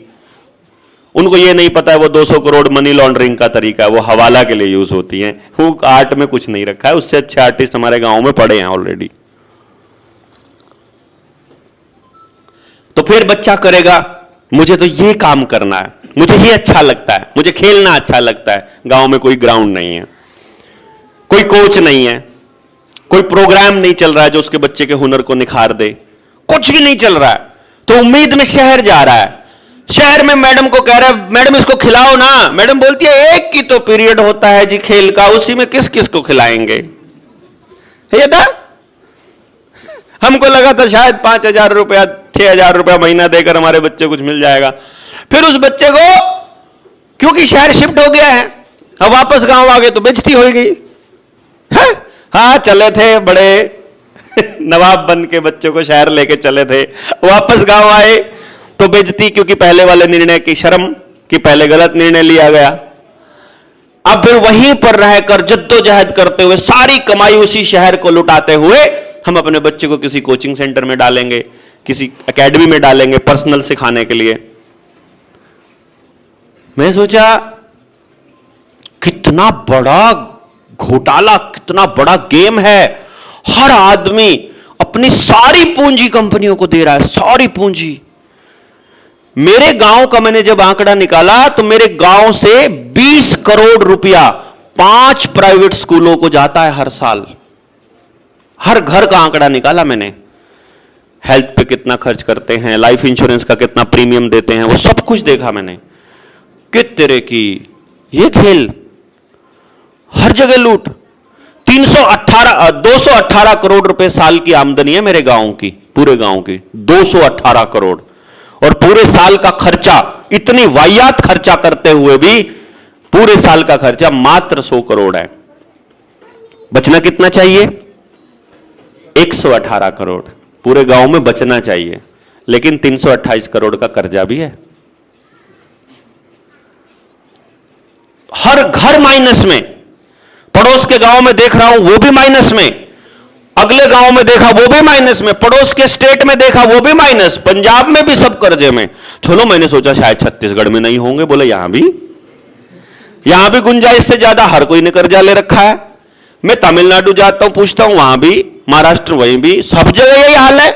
ऐसा कैसे हो सकता है? हर घर के अंदर बीमारी, हर गांव के अंदर चिट्टा जैसे दूसरे नशे, हर गांव में अपराध, हर घर में डिप्रेशन, हर घर में बेरोजगारी, हर जगह पर सत्यानाश, हर घर टूट रहा है और हर आदमी वैसे ही सोच रहा है। यह इत्तेफाक तो नहीं हो सकता भैया, इत्तेफाक एक दो जगह हो सकता है, इत्तेफाक एक दो प्लेस पे हो सकता है, सबके सब वैसे ही कर रहे हैं। अंग्रेजी मीडियम में पढ़ाना है क्योंकि गधा बनाना है, वो गधा क्यों बनाना है उस पर फिर आ रहा हूं, वहीं फिर से निकल के फिर कहीं और चला जाता हूं। ये क्योंकि बातें इतनी सारी दिमाग में रहती हैं, वो सारी जुड़ी हुई है आपस में ना। मैं कह रहा हूं, चाहे आपकी शॉपिंग है, बीमारी है, परिवार का टूटना है, दिखावा है, आपके साथ हो रहा है अन्याय है, पुलिस वालों के डंडे हैं, आपकी जमीन का अधिग्रहण है, आपके लोन की चुकता ना कर पाने का गेम है, या फिर आपकी कोर्ट के आदेश हैं, या फिर आपके जमीनों की नीलामी है, घरों की नीलामी, वो सब एक दूसरे से जुड़े हुए हैं। इसलिए बोलना जरूरी है सबको एक साथ। लोग बात क्या करते हैं इस चक्कर में कि लोगों को समझ में नहीं आएगा, वो एक मुद्दा उठाकर चल पड़ते हैं और वो प्रॉब्लम की एक, जैसे कहते हैं ना, अब मान लो आपको आंख बंद कर दी जाए और आपने पहले जिंदगी में कभी हाथी ना देखा हो, ठीक है, और एक जने को तो हाथी का पैर पकड़ा दिया जाए, और एक को सूंड पकड़ा दी जाए, एक को दांत पकड़ा दिए जाए, एक को पूंछ पकड़ा दी जाए, और एक को उसकी कमर पे हाथ लगवा दिया जाए नीचे, एक को ऊपर बिठा दिया जाए, और अब सबको आंख खोल के बोलने दिया जाए हाथी ड्रॉ करो। क्या इनमें से कोई भी हाथी को ड्रॉ कर पाएगा? वो हाथी का एक अंग देखा था, पहले कभी हाथी देखा नहीं है, तो वो केवल उस टांग की शेप को अंदाजा लगाएगा, ऐसी थी, ये था उसके अंदर, नीचे इस तरह का गद्दा, इतने वो बना लेगा वैसा। पूंछ जिसने देखी है वो खाली पूंछ बना के बोलेगा ये हाथी है। तो आपकी प्रॉब्लम, कोई एक आदमी एक प्रॉब्लम उठा के बोल रहा है ये प्रॉब्लम है समाज की, मेरे जैसा आदमी बोलता है शिक्षा ठीक कर दो सब ठीक हो जाएगा। बीमार खड़ा बच्चा कैसे पढ़ लेगा भैया? बीमार मास्टर कैसे पढ़ लेगा? डिप्रेशन में आया आदमी कैसे पढ़ लेगा? कर्जे में डूबा मास्टर जी कैसे पढ़ा लेगा आपके बच्चे को? कर्जे में डूबा हुआ डॉक्टर क्यों चाहेगा कि आप ठीक हो जाओ? डॉक्टर तो चाहेगा ना भैया, सबकी किडनी खराब हो, सबके घुटने खराब हो, सबको हार्ट की बीमारी हो। हे परमात्मा, ऐसे रोज सुबह सुबह आरती करेगा अपने मंदिर में, आरती में क्या मांगेगा वो? ये थोड़ी मांगेगा सब ठीक हो जाए, मेरे दुकान खाली हो जाए, मेरे ग्राहक आना बंद हो जाए। बोलेगा ग्राहक आए, पुलिस वाले अगर अपराध नहीं तो पुलिस वाले की जरूरत नहीं, तो पुलिस वाला रोज आरती करेगा तो बोलेगा हे भगवान आज इस गांव में लठ बच जाए, इस गांव से काफी दिन हो गए कोई आया नहीं है, आज यहां कुछ आज चोरी हुए काफी दिन हो गए, कोई नशे वाला केस आए काफी दिन हो गए, कोई मोटी मुर्गी फंसे काफी दिन हो गए, चालान काटे काफी दिन हो गए, तो यही मांगेगा ना। कोई भी आदमी है जिसका धंधा आपकी बर्बादी से चलता है, वो कैसे आपकी आबादी के बारे में सोच सकता है? जहां जीवन की मूलभूत सुविधाओं में पैसा घुस जाएगा, वो आपको जिंदा रहने देगा क्या? बताइए आप। हैं? बाद में देना, अभी नहीं। अभी जरूरत है क्या इसकी? फिर अभी क्यों दिया? मेरा तो सारा फ्लो तोड़ देते हैं ये। मेरी कहानी मैं भूल जाता हूं, रट्टा मार के आया था।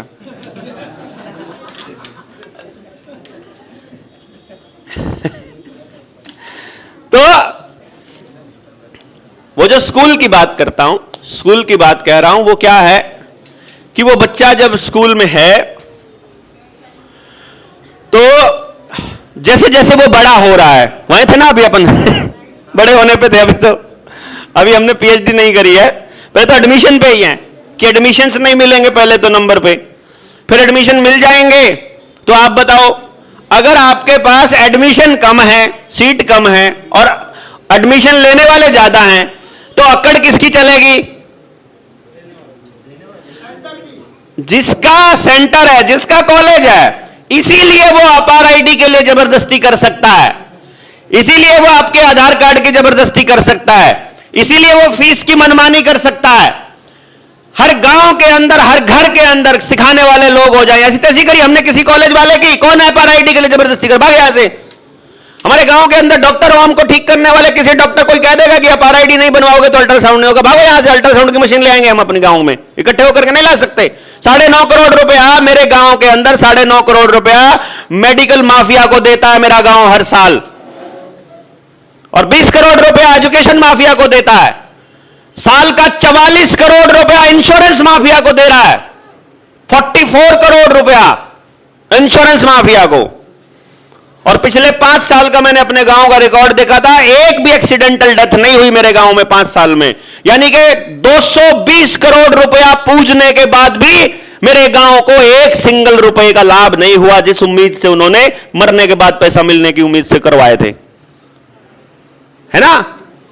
मैंने गांव वालों को बोला, यार खाली एक आदमी के मरने पर हर आदमी, गांव का हर घर 1000 रुपया दे दे। मेरे गांव में 18,000 घर है, 1800 घर है, तो 18 लाख रुपया तो हर मौत पर दिया जा सकता है। सिर्फ 13वीं पर यह प्लान कर लो कि किसी भी घर में कमाने वाला चला जाए तो दे दो, तो सारे गांव का इंश्योरेंस बिना 1 रुपया खर्च किए हो सकता है, यदि भाईचारा हो तो हमारे पास। क्यों? हर घर की शादी 1000 रुपए में हो जाएगी, मेरे घर की शादी भी 1000 रुपए में हो जाएगी। 18 लाख आ गया, दिखावा करना ही नहीं, क्योंकि सारे गांव की शादी है तो सारा गांव तय करेगा कि पत्तल पे खाएंगे, देसी खाएंगे, मौसम के अनुसार खाएंगे, कोई दिखावा नहीं करना है, कोई कचरा नहीं खाना है, कोई गलत नहीं खाना है, कोई खड़ा होकर नहीं खाना। आपका शादी का कल्चर क्यों है? शादी में एलईडी लगेगी, पाइनियल ग्लैंड पे अटैक, खड़ा होकर खाना पड़ेगा, घुटने खराब, ये आपका लीवर खराब। शाम को 8 बजे के बाद ही आपकी डीजे चलेगा, तो उल्टा सारा कचरा, वो मल खा रहे हैं समझो। और उसके बाद रात को 1 बजे घर वापस आ रहे हैं, 10 बजे 11 बजे आ रहे हैं, ना वो पचता है, और सारे मसाले ही मसाले होते हैं, और कोई टाइम नहीं है। शादी को कोई एंजॉय नहीं किया, बस गए अपनी ड्रेस दिखा के फोटो खींच के आ गए, कचरा खा के। है ये शादी है? जिसकी शादी थी उसने पैसा फूंक दिया, हम लोगों ने अपना शरीर खराब कर लिया, और कंपनियों की चांदी, कंपनियों की मौज, है कि नहीं? समझ ही नहीं आ रही हमको। बेटी जब सबकी साजली है, बच्चे जब सबके साझे हैं, तो फिर मैं अकेला क्यों मर रहा हूं उसकी पालन पोषण में, उसकी पढ़ाई में, उसके उसमें, जब मैंने वो समाज के लिए तैयार करने हैं, तो मैं क्यों सिरदर्दी लूं? आपका भी तो बच्चा उतना ही है जो मेरे घर पैदा हुआ है, या उसमें कोई फर्क मानते हैं आप? मेरे बच्चे में और आपके बच्चे में जिस दिन फर्क होगा उसी दिन तो सत्यानाश होगा ना, उसी दिन तो हुआ। यही तो कारण है कि आपको अपने वाला सबसे आगे चाहिए। अरे आपके वाले के आगे जाने के लिए तो मेरे वाला पीछे रहना पड़ेगा भाई, और मेरे वाले के आगे जाने के लिए आपके वाले का पीछे रहना जाएगा। और इस दुनिया में किसी से कंपटीशन के लिए पैदा नहीं हुए हैं। जो दौड़ में आगे चल रहा है वो दौड़ में आगे जाके पहले मरेगा भी तो, पहले बीमार भी तो होएगा, पहले डिप्रेशन भी तो होगा, पहले सारा काम पहले होगा ना उसका। नहीं समझ पा रहे हैं? अगर सारी दुनिया में यही चल रहा है तो जो आगे दौड़ रहा है उसी को सारा कचरा ही मिलेगा सबसे पहले। आज भी अगर स्वस्थ कोई है तो गांव का वो आदमी है जो मेडिकल माफिया के चक्कर में नहीं फंसा। आज भी गांव में 100 साल वही जिंदा है जिसके घर में जिसकी दादी को कोई इंजेक्शन नहीं लगा है कि नहीं? आज भी माइंड से फ्रेश और परिवार सुरक्षित उन्हीं का है जो दिखावे में नहीं पड़े हैं। जो आगे दौड़े थे उनका तो सत्यानाश हो लिया है, चाहे कोई किसी पोस्ट पे बैठा हो, कोई फर्क नहीं पड़ता। बच्चों को फर्क नहीं पड़ता कि मेरा बाप जो है बिलियनियर है कि मिलियनियर है कि पूरे स्टेट का मालिक है कि कितना बड़ा है। बच्चे के लिए बाप तो बाप होता है, उसको तो उसके कंधे पर बैठकर ही मजा आता है, उसको तो उसके बाल नोचने में ही मजा आता है। बच्चे के लिए नहीं तो कुछ भी होता, पत्नी के लिए नहीं है आप कुछ भी, आप कितने ही बड़े हों। आप लोग मानते हैं कि देवेंद्र बलारा को थोड़ी बहुत समझ है, इतने सारे लोग बैठ के पूरा पूरा दिन सुन लेते हैं। घर जाकर के मैं कुछ बोलने लगूं तो पत्नी यही बोल देती है, रहने दे, तेरे को कुछ पता भी है। क्योंकि वो ज्ञान झाड़ने वाली जगह थोड़ी ना यार है। उनको क्या मतलब, उनको रिश्ते निभाने से मतलब है भाई। तो आपके गांव को क्या मतलब, आप क्या बन गए? डीसी बन गए, कभी डीसी बनकर वापस गांव के बारे में सोचा किसी ने? आपके गांव से कितने सारे बड़े बड़े अफसर बने होंगे, गांव का कुछ किया क्या? क्यों नहीं किया? क्योंकि जब वो बड़े हो रहे थे, जब वो पाले जा रहे थे, तब गांव ने कुछ नहीं किया था। उनको फीलिंग ये है कि मैं अपनी मेहनत से बना हूं, उनको फीलिंग ये है कि मेरे बाप ने, जिसको ये फीलिंग आ गई बच्चे को कि मेरे मां बाप ने मेहनत करके पढ़ाया, वो मां बाप की सेवा तक सीमित है बस खाली, और वो भी इतनी सेवा तक ही सीमित है कि पापा मम्मी को बोलेगा चलो मेरे साथ शहर, इतनी सेवा आती है, नौकर चाकर लगा रखे हैं, इससे ज्यादा का टाइम उसके पास भी नहीं है, कोई अफसर बन जाएगा। और मां बाप ने कह दिया कि हमारा शहर में मन नहीं लगता है, तो भैया आप कितने ही बड़े अफसर बन जाओ, आप अपने मां बाप के लिए भी कुछ नहीं कर पाओगे, सिर्फ अंतिम संस्कार में ही आ पाओगे टाइम से, वो भी अगर विदेश चले गए तो वो भी नहीं।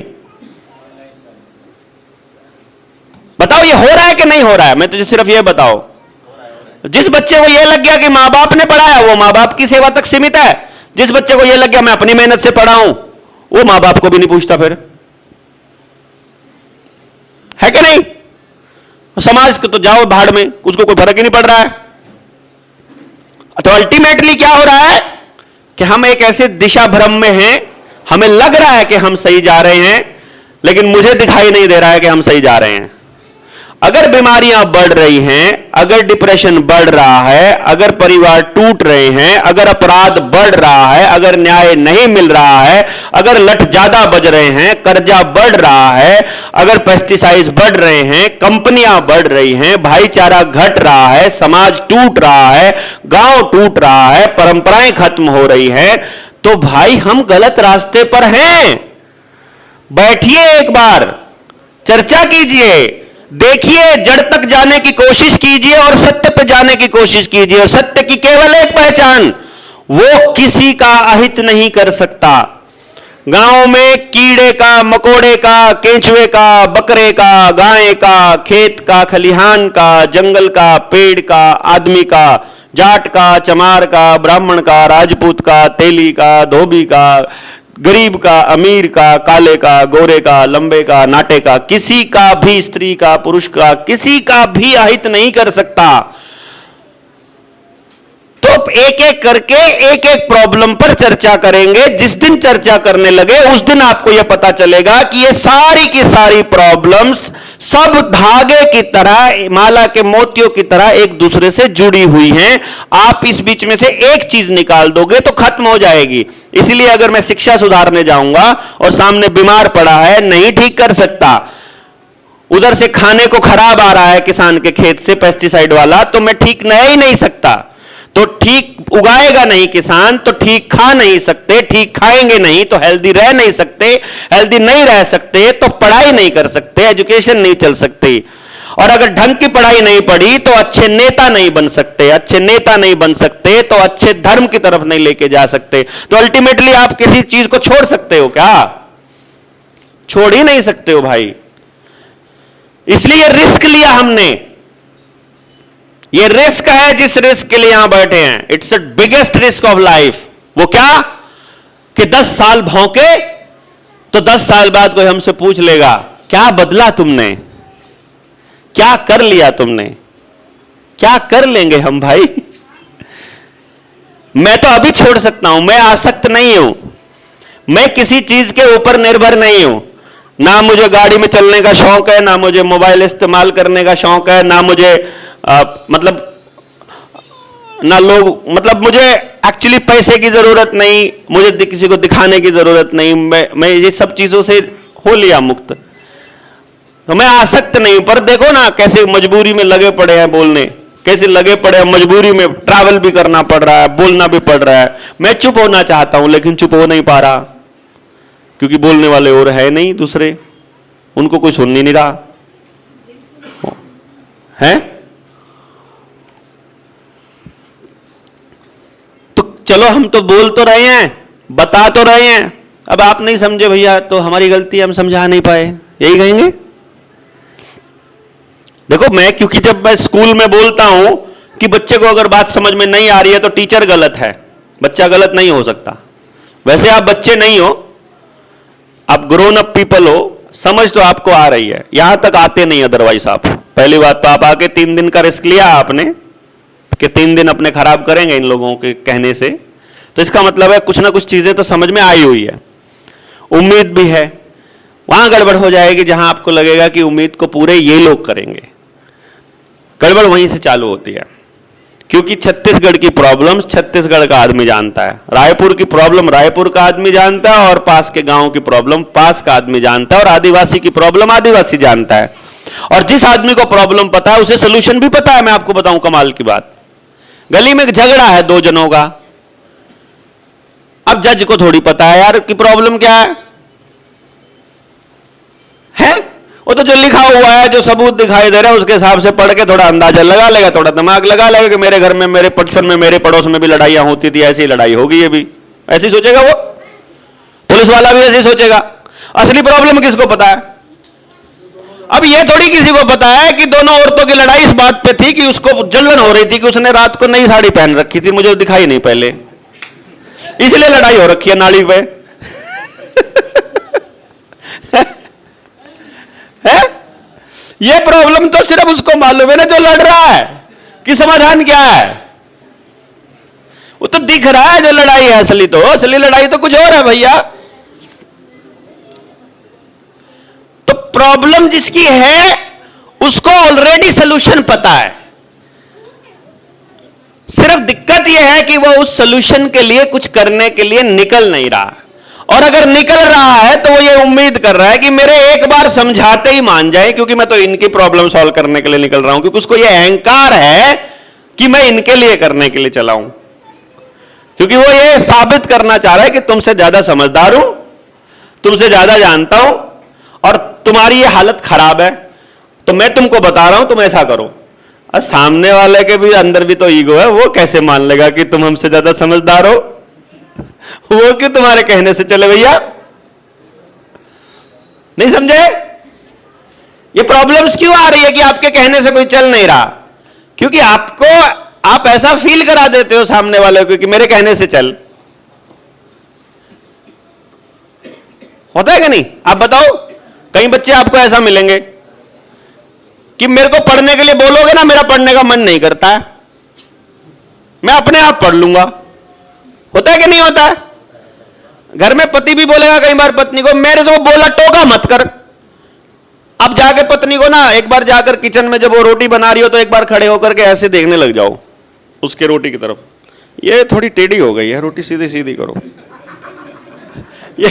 ये नमक, ये जो सब्जी का रंग है थोड़ा ज्यादा पीला हो गया है, इसके अंदर थोड़ी हल्दी कम डाला। वो दो चार बात आप करने लगोगे, वो चुपचाप आपको धक्का देके निकाल देगी, ये रसोई से निकल, ये तेरा काम नहीं है, मैं अपना काम अपने आप कर लूंगी, खाना तो खा, नहीं खाना तो नत खा। ऐसे कैसे साबित होने देगी वो कि तुमको ज्यादा पता है भाई? जो आदमी जिस काम का एक्सपर्ट है, जो आदमी जो कर रहा है, वो कैसे साबित होने देगा कि आपको 35 साल से जो मान्यता, आपने 40 साल तक एक जीवन जिया है और आपको मेरे जैसा आदमी आके कह रहा है कि तुमको तो मूर्ख बना दिया रे सारी कंपनियों ने। इतनी जल्दी आप अपने बिलीफ सिस्टम को कैसे तोड़ोगे? कैसे मान लोगे मेरे कहने से कि आपको मूर्ख बना दिया गया है? आप मानोगे नहीं भैया ना, धीरे धीरे से एक्सेप्ट करना चालू करोगे, खुलकर तो बोल ही नहीं पाओगे कभी भी कि हमारे बड़ों का भी मूर्ख बना दिया और हमारा भी बना रहे हैं। और जिस दिन मान लोगे कि गलती हो रही है, टक से बदल जाओगे, टक से, झट से। सिर्फ मानने भर की देर है समझते ही, और अंदर से यह महसूस करना है कि बदलना है, तो फिर रास्ता ढूंढने चलोगे। रास्ते इतनी आसानी से मिलेंगे नहीं, लेकिन खोज में रहोगे तो रास्ते जब तड़प बिल्कुल बढ़ जाएगी, तब कोई आदमी सोल्यूशन का एक हिस्सा लेकर आपके पास आएगा, फिर सोल्यूशन का दूसरा बनता है ना। ऐसे जिंदगी में सोल्यूशन हमेशा टुकड़ों में आएगा आप तक, पर पहले वो तड़प होनी चाहिए उस सोल्यूशन की आपके अंदर। हमारी बताई हुई तड़प से नहीं निकलना, आपके अंदर की तड़प से निकलना है कि ये ठीक करना जरूरी है, और जितना हमसे हो पाएगा हम उतना तो करेंगे, और जो नहीं हो पाएगा उसके लिए जागरण चालू कर देंगे। भाई आप सारी चीजों का एक्सपर्ट आप हो नहीं, सारी चीजों का एक्सपर्ट मैं नहीं, तो सारी चीजों पे बोलने में तो कौन रोक रहा है? कर तो मैं एक ही चीज पे सकता हूं एजुकेशन वाले मसले पर, लेकिन बोल तो सारे पे सकता हूं, समझ तो हर चीज को सकता हूं, थोड़ा थोड़ा थोड़ा थोड़ा। पर जब पता लगेगा कि एक आदमी इन मुद्दों पर बोल रहा है, फिर हेल्थ वाला भी आ जाएगा कि भैया ये भी तरीका है ठीक करने का, कल आप एक डॉक्टर साहब मिले थे ना आपको, बताओ कैसे मिलते वो? अपने को अगर नहीं निकले होते हम, क्योंकि हम हेल्थ पर भी बोल रहे हैं तभी तो निकलेंगे। दैट इज वाई ये समझना जरूर। अब फिर वो स्कूल में आ जाता हूं, कैसे कचरा है बच्चा, कैसे कचरा करते हैं, है ना? कचरा करके फिर बच्चे को फिर हम भोजन खाएंगे करेंगे या तब तक सवाल आप दे देना। तो अब बात आ गई कि जब बच्चे का स्कूल में दाखला हो गया तो जैसे जैसे बच्चा बड़ा होता जाएगा, जो मालिक है, जो हमारे, उसके पास सीट कम होती चली जाएंगी। आपने नोटिस नहीं किया क्या कि प्राइमरी में जब दाखला होता है उसके लिए स्कूल में मिड डे मील भी दिया जाता है, वर्दी भी दी जाती है, जूते भी दिए जाते हैं, किताबें भी दी जाती है, स्टाइफंड दिया जाता है, स्टेशनरी का पैसा अलग से आता है और सबको प्रमोट किया जाता है, आओ बच्चों स्कूल चले हम, हैं? और जैसे जैसे बच्चा बड़ा हो गया वो कह रहा सीट नहीं है, निकलो बाहर, कि नहीं? हो ही नहीं रहा एडमिशन, हो ही नहीं रहा एडमिशन, कोई रास्ता ही नहीं मिल रहा है। इसका मतलब है वहां उन्होंने आपको दिखाया कि सरकार चाहती है कि आपका बच्चा पढ़े, और वहां वो कह रहे हैं कि तुमको अगर पढ़ना है तो पहले गुलाम बनो, कि नहीं? जो हम कह रहे हैं वो करो तब दाखला मिलेगा। धीरे धीरे बच्चा कैसा हो गया, जैसे पढ़ता है, आप कभी देखना, कभी क्लास के बच्चों का ऑब्जर्वेशन देखना, क्लास में इंटेलिजेंट बंदा बिंदास होगा या जो फेल होता है वो बिंदास होता है? बताओ जरा। जो फेल होने वाला बिंदास होता है, आप देखोगे उसको जिंदगी में डिप्रेशन आसपास भी नहीं आ सकता। और जो क्लास का टॉपर है वो पढ़ते टाइम भी डिप्रेशन में था, वो नौकरी के टाइम भी डिप्रेशन में रहेगा, उसकी फैमिली भी डिप्रेशन में है, उसका फाइनेंशियल क्राइसिस भी 24 घंटे रहेगा और उसका सारी जिंदगी डिप्रेशन में रहेगी, है कि नहीं? ऑब्जर्व कर लो अपने आसपास के, आपके साथ के बच्चे देख लो, क्लास में सबसे इंटेलिजेंट की हालत देख लो और जो सबसे निकम्मा था, क्या पता सबसे इंटेलिजेंट हाजिरी बजाता हो उसकी जो सबसे निकम्मा था। सलूट किसको बज रहे हैं आजकल? आईपीएस आईएएस किसको सलूट मार रहे हैं? जो निकम्मे थे सबसे ज्यादा, सफेद कपड़े पहन के निकलते हैं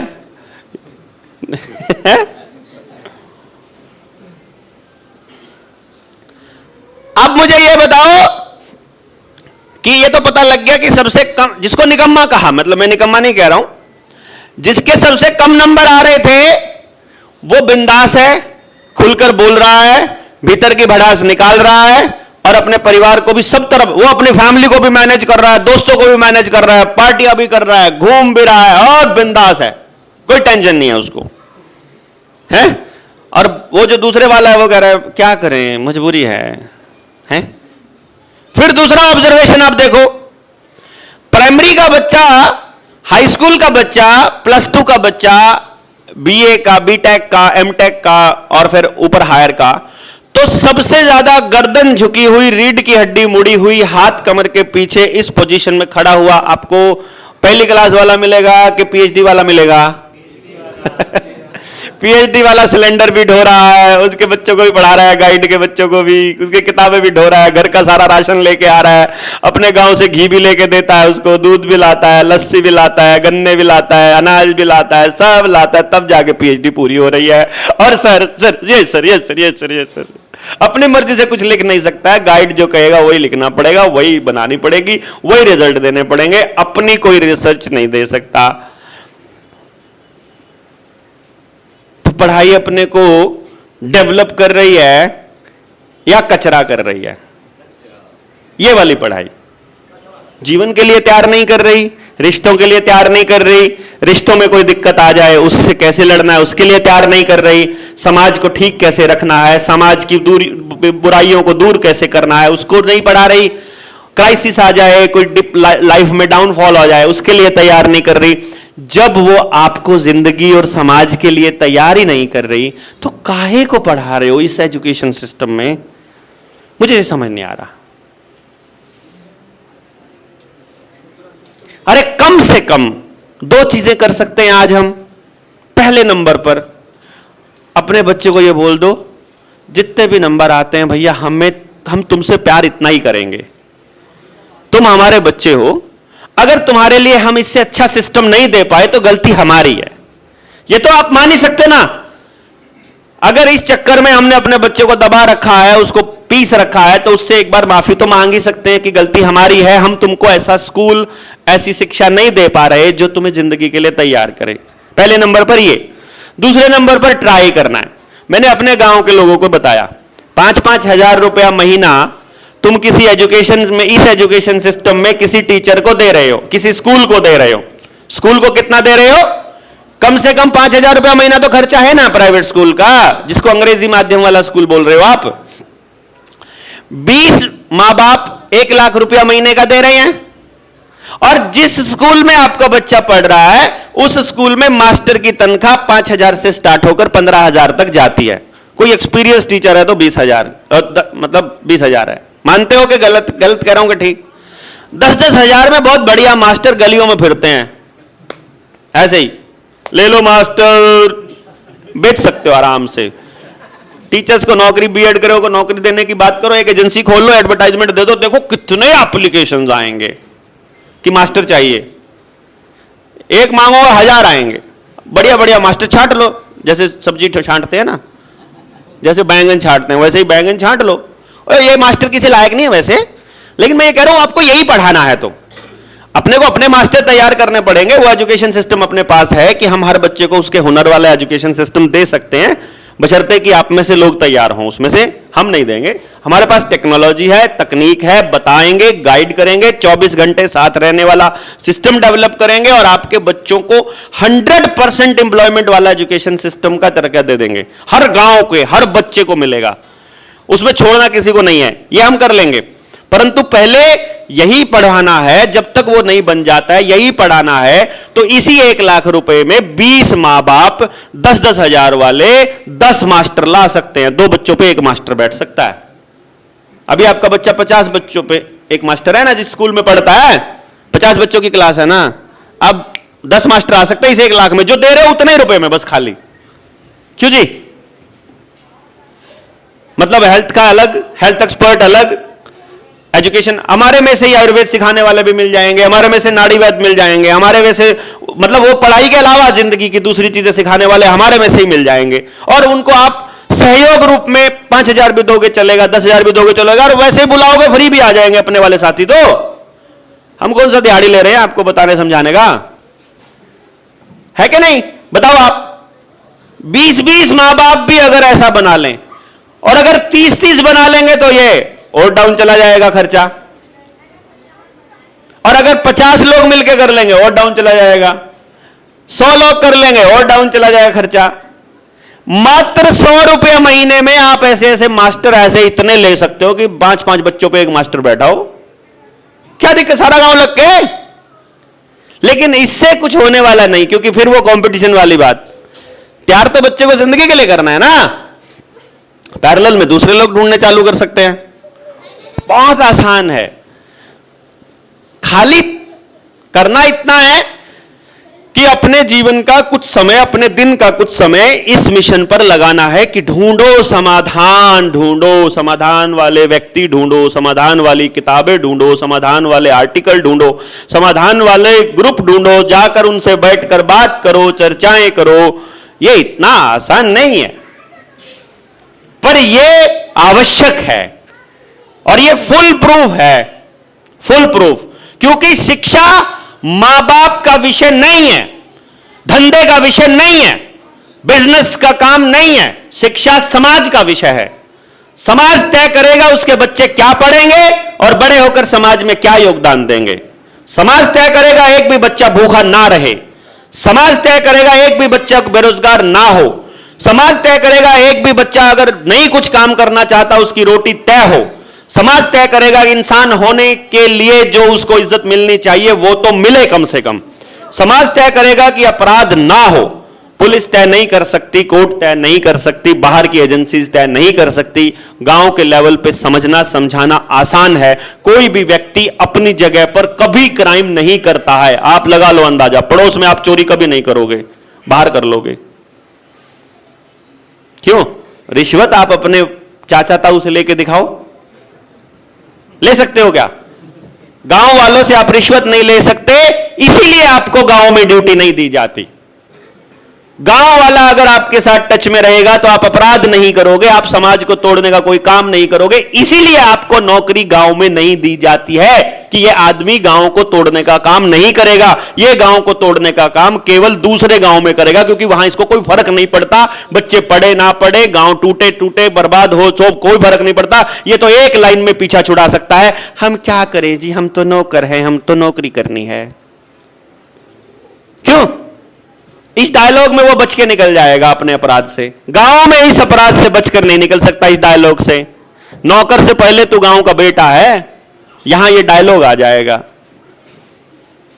और जैसे ही गांव में रोजगार मिलना चालू हो या पलायन रुक गया, पलायन रुकते ही चोरियां रुक जाएंगी, पलायन रुकते ही नशा रुक जाएगा। गांव में कोई नशा नहीं बेच सकता।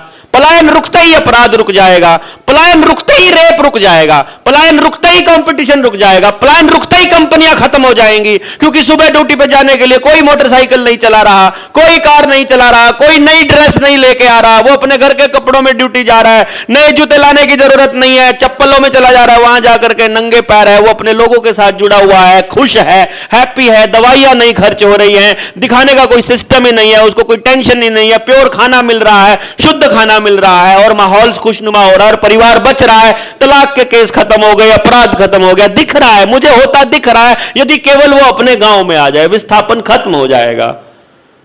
नहीं हो जाएगा। सिंपल सा फंडा है। सिस्टम चाहता है अपराध हो, क्योंकि सिस्टम को चलाने वाले कॉरपोरेशंस हैं।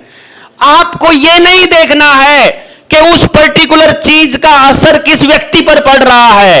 आपको केवल दिमाग में इतनी कैलकुलेशन करनी है कि इसका फायदा किसको मिल रहा है ये देखो, और लास्ट फायदा कॉरपोरेशंस को मिलेगा। और उन कॉरपोरेशंस में फंडिंग उन्हीं लोगों की मिलेगी जिनके लिए चिल्ला रहे हैं हम, जो वही फार्मा कंपनियों को कंट्रोल करते हैं, वही पॉलिटिक्स को कंट्रोल करते हैं, वही तेल कंपनियां कंट्रोल कर रहे हैं, वही टेक्नोलॉजी का पेटेंट कंट्रोल कर रहे हैं, वही किताबों का सिलेबस कंट्रोल कर रहे हैं, वही सब कंट्रोल कर रहे हैं। तो इसका मतलब है उनसे पीछा छुड़ाने के लिए, उनसे लड़ाई लड़ने के लिए गांव में वापस आना होगा। यानी ये लड़ाई आपके गांव, आपके घर, आपके खेत से लड़ी जाएगी। हमें कभी सड़क पर नहीं उतरना, हमें किसी सरकार से नहीं लड़ना, हमको किसी के खिलाफ कुछ नहीं करना, हमें कोई नारेबाजी नहीं करनी, हमको अपनी व्यवस्था बनानी है। हमारी व्यवस्था बनाने में जो आदमी बीच में आता है वो हमारा अपराधी है, वो हमारा दुश्मन है। उसको निपटाने में गांव सक्षम है मिलकर, कोई दिक्कत नहीं, कोई आ जाए उसी को निपटा देगा।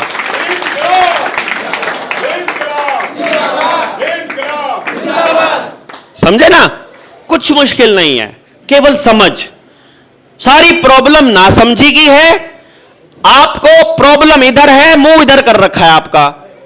आपको केवल गर्दन घुमाकर ऐसी प्रॉब्लम और फिर उसकी जड़ तक पहुंचना है। आपको मालूम पड़ेगा सलूशन आपके पास पहले से मौजूद है, आपके पुरखों ने आपको सलूशन दे रखे हैं। हम आपको पीछे जाने की बात कभी नहीं करते, हम आपको यह कहने की बात कभी नहीं करते कि हम पुरखों की बात केवल इसलिए बताते हैं कि जब हम यह कहते हैं कि पूरे गांव में कोई भी बीमार नहीं होता था, तो हम आपको यह बताने की कोशिश कर रहे हैं कि हमारे पुरखों के पास वो नॉलेज था कि पूरे गांव को स्वस्थ रखा जा सकता है बिना पैसे के। कोई अस्पताल नहीं था, कोई डॉक्टर नहीं था, फिर भी पूरा गांव स्वस्थ था। यह टेक्नोलॉजी कहां से आई हमारे पुरखों के पास? और यदि वो हमारे पास 70 साल पहले थी, 50 साल पहले थी, तो क्या हम उस ज्ञान को अर्जित नहीं कर सकते कि कैसे होगा आगे?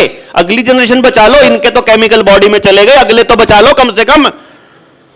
अगले बच्चों को वैक्सीन लगने से तो केवल तब बचा सकते हो जब गांव इकट्ठा होगा, लठ लेके खड़ा हो जाएगा। हमारे गांव वालों को पता था कि गांव में गांव घुसने से पहले पुलिस को परमिशन लेनी पड़ेगी। हमको अपराध के रोकने के लिए तुम्हारी जरूरत नहीं है। ये हमें पूरी टेक्नोलॉजी, पूरा ज्ञान था हमारे पुरखों को, हम ये बता रहे हैं। तो देयर इज ए चांस कि अभी फिर से अपराध मुक्त हमारा गांव हो सकता है। हमारे गांव में एक भी आदमी को मतलब रसायन का खाना नहीं खाना पड़ता था, ऑर्गेनिक खाना, पूरा दिन हंसना, टाइम ही टाइम, ब्याह में 4 दिन लगाने या 6 दिन लगाने, कोई दिक्कत नहीं, फिर भी भूखे नहीं मर रहे, फिर भी सोना चांदी घर में भरपूर है। और आज आप 10 मिनट के लिए हाजिरी लगाने, सिर्फ शक्ल दिखा के शगन डाल के वापस आ रहे हो, फिर भी आपके पास टाइम नहीं, और फिर भी आप तो टेंशन में हो, फिर भी कर्जे में हो। एक जगह पर कोई भी कर्जे में नहीं है, एक जगह सब कर्जे में है, एक जगह कोई भी बीमार नहीं है, एक जगह सब बीमार है, एक जगह किसी के पास रोजगार नहीं है, एक जगह सबके पास रोजगार है। है, इधर रोजगार नहीं है, इधर रोजगार है, इधर सब हाथ में रोजगार है, इधर समाज सारा टूटा हुआ है, इधर सारा समाज जुड़ा हुआ है, यहां बच्चों के रेप हो रहे हैं, नशा बिक रहा है, यहां सबकी बेटी पूरे गांव की बेटी है, कोई नशेड़ी नहीं है। इसमें तो हर गली में हर नुक्कड़ पे आईवीएफ सेंटर और नशे के ठेके खुल रहे हैं, इधर गांव के अंदर एक भी ठेका नहीं है। इसका मतलब व्यवस्था हमारे पुरखों को आती थी, उन बुजुर्गों को जाकर बैठकर बत करके चर्चा करके कैसे होगा ताऊ बताओ, तो वो बोलेंगे समाज का नाश होगा, अब कुछ नहीं हो सकता, कोई नहीं सुनता, ठीक है तुम बताओ तो सही तुमने कैसे किया था, हमारे तो पुरखों ने बनाया, कैसे बनाया था, वो व्यवस्था कैसे बनी थी।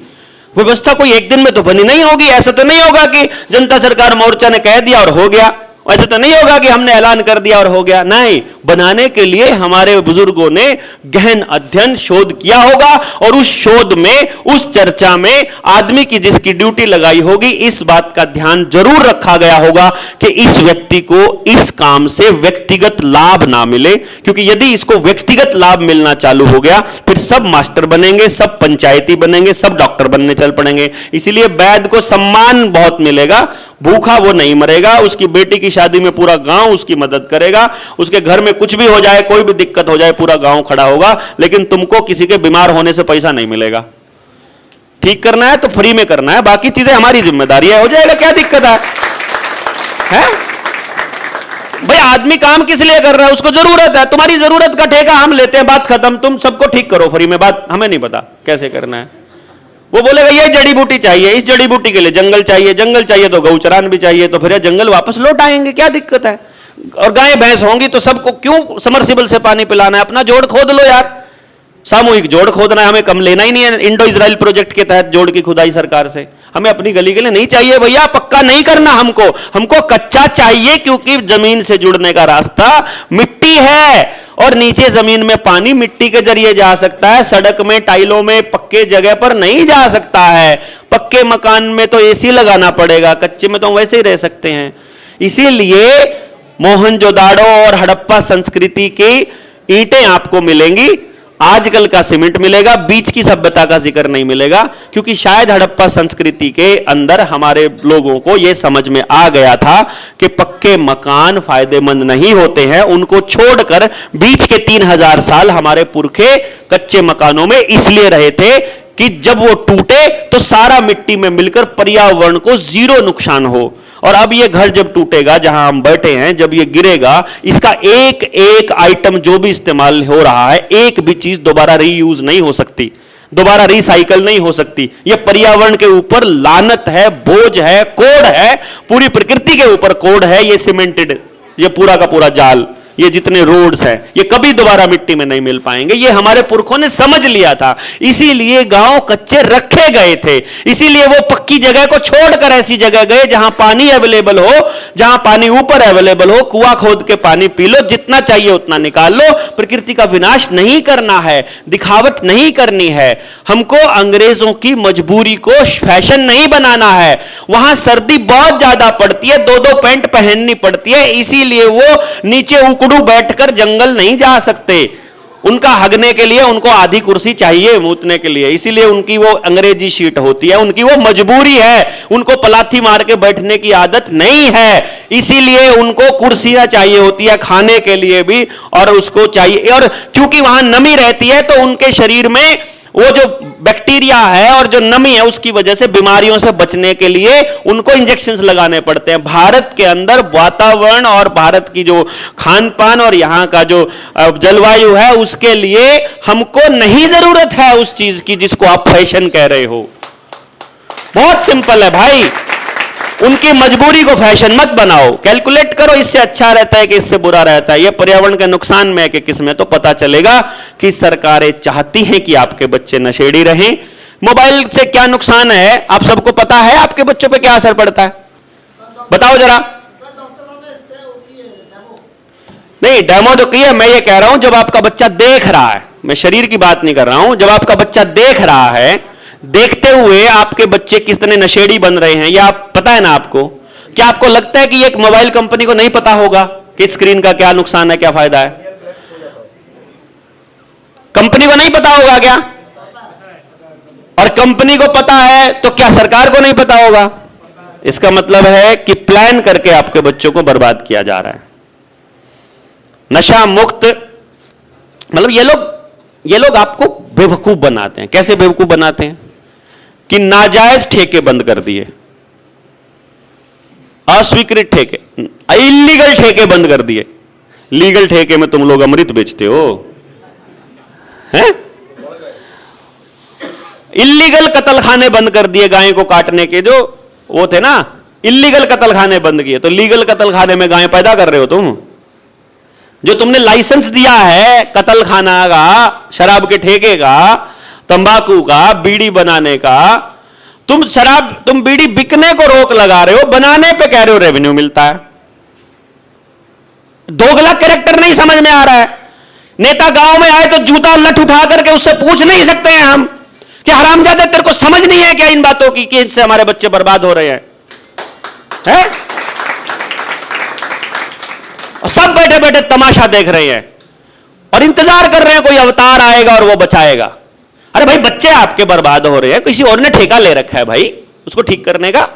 आपके बच्चे बर्बाद हो रहे हैं, ठीक आपको करना पड़ेगा। अकेले नहीं कर सकते तो दो कर सकते हो तो दो कर लो, दो से बात नहीं बनती तीसरा ढूंढो, तीसरे से नहीं बनती चौथा ढूंढो, और ढूंढ नहीं बनती 6 ढूंढो, 6 से भी पुलिस वाले डंडे मारते हैं, 600 की लड़ाई लड़ो। अरे साल में जुड़ जाएंगे, 2 साल में जुड़ जाएंगे यार, 10 साल में जुड़ जाएंगे, जितने चाहिए, पर ट्राई तो वो करो ना जो बचाने के लिए लड़ रहे हो।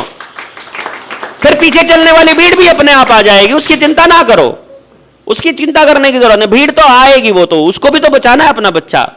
जिसको अकल नहीं है, जिसके पास टाइम नहीं है यार, जो दिहाड़ी कर रहा है उससे कैसे उम्मीद करोगे वो मतलब समझ की बात कर ले। उसको तो बिठा के बता दो खाली, वो बोलेगा यार जो तुम डिसाइड कर लोगे हम तुम्हारे साथ हो, तो लास्ट में कह देगा आखिर में। पर जिनकी रोटी का इंतजाम हो गया है, जो अपने परिवार को खिला पिला सकते हैं आराम से, दिन का घंटा ही लगाओ यार, 2 ही घंटे लगा लो यार, जरूरी थोड़ी। मैं कह रहा, कैसे कह रहा हूं कि तुम मरने के लिए भगत सिंह की तरह चल पड़ो। सब कुछ छोड़ने के लिए कोई नहीं कह रहा, छोड़कर करने के लिए नहीं कह रहा। जो कर रहे हो उसमें से थोड़ा समय इन चीजों के लिए लगाओ कि खुद भी थोड़ा सा समझ डेवलप करते रहो, अपने विचार ओरिजिनल डेवलप करते रहो, और जो लोग इन पर काम कर रहे हैं उनसे मिलकर के सीखने का और सिखाने का काम और दूसरों को बताने का काम करो। तो ये सब हम लोग करेंगे। इसके बाद कुछ हमारे अंदर अगर आएगी तो इसी उम्मीद में हम सब लोग चले हुए हैं। तो आप सारे लोग जितने भी बैठे हैं इस बात को बिल्कुल गौर से रखिएगा कि ये हम सब का दायित्व है। तो आप सब लोग जो हैं इस पे आए यहाँ